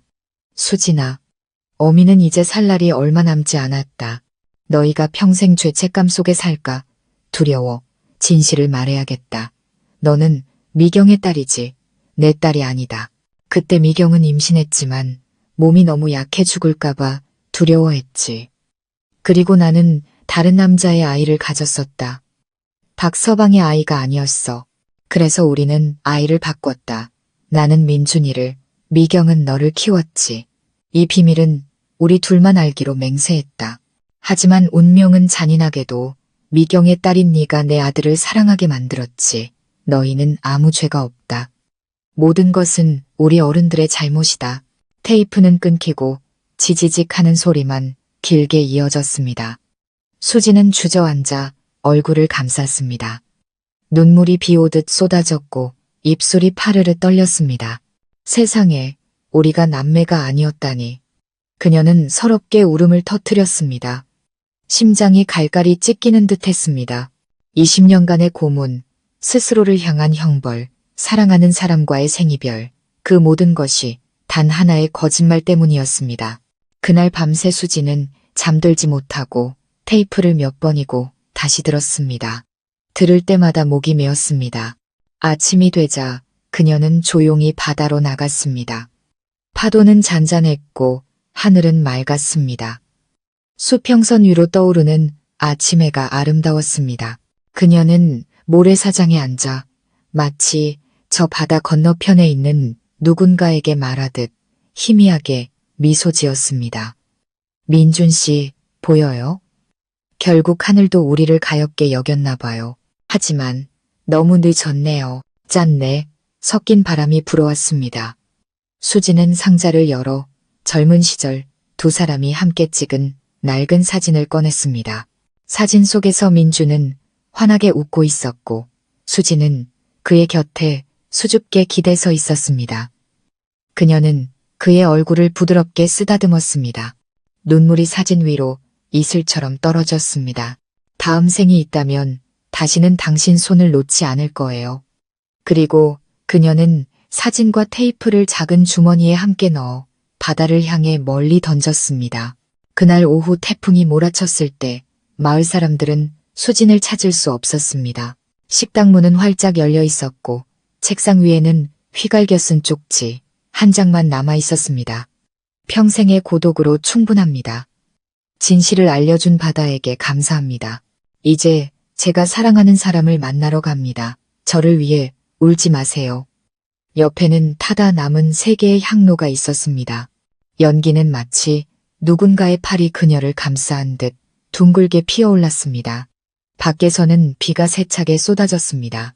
지나가던 한 어부는 태풍이 오기 전 흰옷을 입은 여인이 해변에 서서 오랫동안 먼 바다를 바라보다가 천천히 물속으로 걸어 들어가는 것을 보았다고 말했습니다. 다음 날 아침 바다는 다시 잠잠해졌습니다. 아무도 그녀의 시신을 찾지 못했고 그저 흰 스카프 하나만이 해변으로 밀려와 있었습니다. 사람들은 말했습니다. 달 밝은 밤이면 버려진 식당에서 한 여인의 노랫소리가 희미하게 들려온다고. 다음 생이 있다면 우리 다시 만나리. 파도 잔잔한 바다에서 20년의 사랑, 20년의 고독. 마침내 진실은 밝혀졌지만 주인공들은 그것을 받아 안을 수 없었습니다. 바다는 그들의 비밀과 죄, 그리고 사랑을 모두 안고 멀리 떠나갔습니다. 낡은 지붕 위로 바람만이 스쳐 지나가며 옛날 민준의 목소리처럼 속삭일 뿐이었습니다. 너를 사랑한 것을 후회하지 않아. 비록 그 사랑이 온 세상의 저주를 받았을지라도. 태풍이 지나간 후 하늘은 언제 그랬냐는 듯 맑았습니다. 바다는 거울처럼 평온했고 아침 햇살이 수면 위로 금빛 길을 만들었습니다. 수진의 작은 식당은 모래 언덕에 비스듬히 서 있었고 젖은 기와 지붕과 안현 식당이라는 간판이 바람에 삐걱거렸습니다. 마을 사람들은 조용히 찾아와 식당 툇마루에 향을 피웠습니다. 모두가 수진이 떠났다는 것을 알았습니다. 누구도 시신을 보지 못했지만 모두가 그녀가 민준이라는 남자가 사라졌던 그 바다에 몸을 맡겼다고 믿었습니다. 그녀는 조용히 살다 숨결처럼 조용히 떠났습니다. 어느 날 오후 마을 사람들은 식당의 낡은 서랍장에서 작은 상자 하나를 발견했습니다. 그 안에는 수진이 꾹꾹 눌러 쓴 갈색 가죽 수첩이 있었습니다. 혹 저를 가엾게 여기는 분이 있다면 이 글을 읽어주세요. 동정이 아니라 인간은 비록 잘못을 저질렀더라도 자신의 죄와 마주할 용기가 있다면 용서받을 수 있다는 것을 이해하기 위해서입니다. 수첩에는 엇갈린 사랑과 고통의 세월, 그리고 마침내 밝혀진 진실이 모두 담겨 있었습니다. 그녀는 거짓과 침묵이 한 가족의 세 세대를 죽였다고 썼습니다. 오해로 죽은 미경, 후회 속에 죽은 박노인, 속죄하기 위해 죽은 은주. 그리고 죄 없이 태어나 그 모든 짐을 짊어져야 했던 민준과 수진. 만약 그때 어른들이 진실을 말할 용기가 있었다면 이 모든 비극은 일어나지 않았을지도 모릅니다. 사람들은 명예를 잃을까, 손가락질당할까 두려워 침묵을 선택합니다. 하지만 침묵 또한 죄입니다. 침묵은 살아있는 사람들을 서서히 죽여가니까요. 그 글을 읽는 사람마다 목이 메었습니다. 마지막 장의 수지는 이렇게 덧붙였습니다. 저는 운명을, 부모님을, 하늘을 원망했습니다.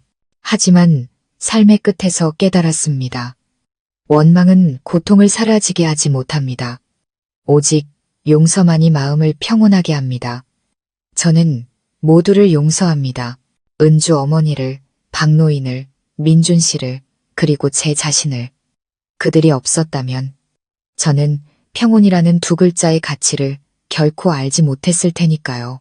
수첩 옆에는 수진과 민준이 해변에 서서 찍은 낡은 사진이 있었습니다. 두 사람 뒤로 붉은 노을이 지고 있었습니다. 사진 귀퉁이에 수진은 연필로 희미하게 이렇게 써놓았습니다. 사랑은 죄가 없다. 다만 마주할 용기가 부족했을 뿐. 이듬해 보름, 마을 사람들은 돈을 모아 식당 앞에 작은 비석을 세웠습니다. 이곳에 폭풍 속에서 사랑하고 평온 속에서 죽어간 두 사람이 잠들다. 매년 여름이면 바닷가 꽃향기가 비석 주위를 맴돌았습니다. 아이들은 죄인인 줄 알았던 부부가 사실은 침묵의 희생자였다는 옛날 이야기를 전설처럼 이야기했습니다. 그 이야기는 아이들에게 진실을 말하는 법, 사랑하는 법, 그리고 잘못을 인정하는 법을 가르쳤습니다. 마을의 노인들은 말했습니다. 수진이 그 양반, 평생 억울하게 살다 갔지만 마지막에 용서라는 글자를 남겼으니 그것도 복이지. 5년 후 해안도로가 새로 나면서 수진의 식당은 철거될 위기에 처했습니다. 하지만 마을 이장님이 비석만은 남겨달라고 간청했습니다. 사람들에게 교훈을 주기 위해서라고 했습니다. 비석은 마을로 들어오는 길목으로 옮겨졌습니다. 도로가 개통되던 날 지나가던 사람들은 모두 잠시 멈춰 고개를 숙였습니다. 어떤 이들은 바람이 불 때마다 파도 소리가 마치 수진이 민준의 이름을 부르는 속삭임처럼 들린다고 했습니다. 그 후로 마을의 바다는 더 잔잔해졌습니다.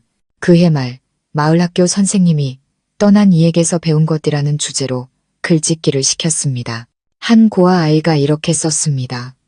저는 수진 할머니를 본 적이 없지만 이야기를 듣고 깨달았습니다. 사람은 고통 때문에 죽을 수도 있지만 사랑 때문에 살아야 한다는 것을요.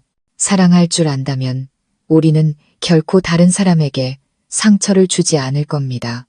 그 글은 졸업식에서 낭독되었습니다. 선생님이 마지막 문장을 읽을 때 바다에서 불어온 바람에 비석의 향 연기가 학교 운동장으로 부드럽게 퍼져나갔습니다. 사람들은 그날 흰 갈매기 2마리가 비석 주위를 오랫동안 맴돌다가 함께 석양 속으로 사라지는 것을 보았다고 합니다. 오랜 세월이 흐른 어느 날 아침 눈부신 새벽녘에 고기잡이를 나간 어부들은 바다 위에 떠있는 두 송이 흰 연꽃을 보았습니다. 누가 놓아두었는지는 아무도 몰랐지만 모두가 그것이 두 영혼이 마침내 만나 모든 죄를 씻고 평온을 얻었다는 신호라고 믿었습니다. 바다는 여전히 푸르고 하늘은 여전히 맑았습니다. 수진과 민준의 이야기는 동정심을 자아내기 위해서가 아니라 사람들이 깨닫게 하기 위해 계속해서 전해졌습니다. 진실은 고통스러울 수 있지만 거짓은 그보다 더 많은 것을 죽인다는 것을, 그리고 인간은 용서할 용기를 가졌을 때 비로소 살아남는 것이 아니라 진정으로 살아가게 된다는 것을. 바람이 거센 밤이면 사람들은 여전히 파도 소리 속에서 아주 희미하고 익숙한 노랫소리를 듣는다고 합니다. 다음 생이 있다면 부디 우리가 핏줄이 아닌 서로 사랑하는 것이 허락된 남남으로 만나기를. 그 노랫소리는 바람에 섞여 연기처럼 허공 속으로 사라져갔습니다. 해변의 비석에는 모든 것이 풀리다라는 네 글자가 새로 새겨졌습니다. 비석 아래에는 매일같이 향이 타고 있었습니다. 누가 피우는지 아무도 몰랐지만 향이 다 타면 바람이 불고 파도가 속삭이는 것은 두 영혼이 바다의 품에서 영원한 안식을 찾았다는 인사와 같았습니다. 오늘 이야기가 마음에 드셨다면 가족 이야기 채널 구독과 좋아요, 그리고 여러분의 감상이 담긴 댓글을 남겨주세요. 여러분의 따뜻한 관심 하나하나가 저희에게는 더 깊이 있고 인간적인 이야기를 전해드릴 수 있는 큰 힘이 됩니다. 감사합니다.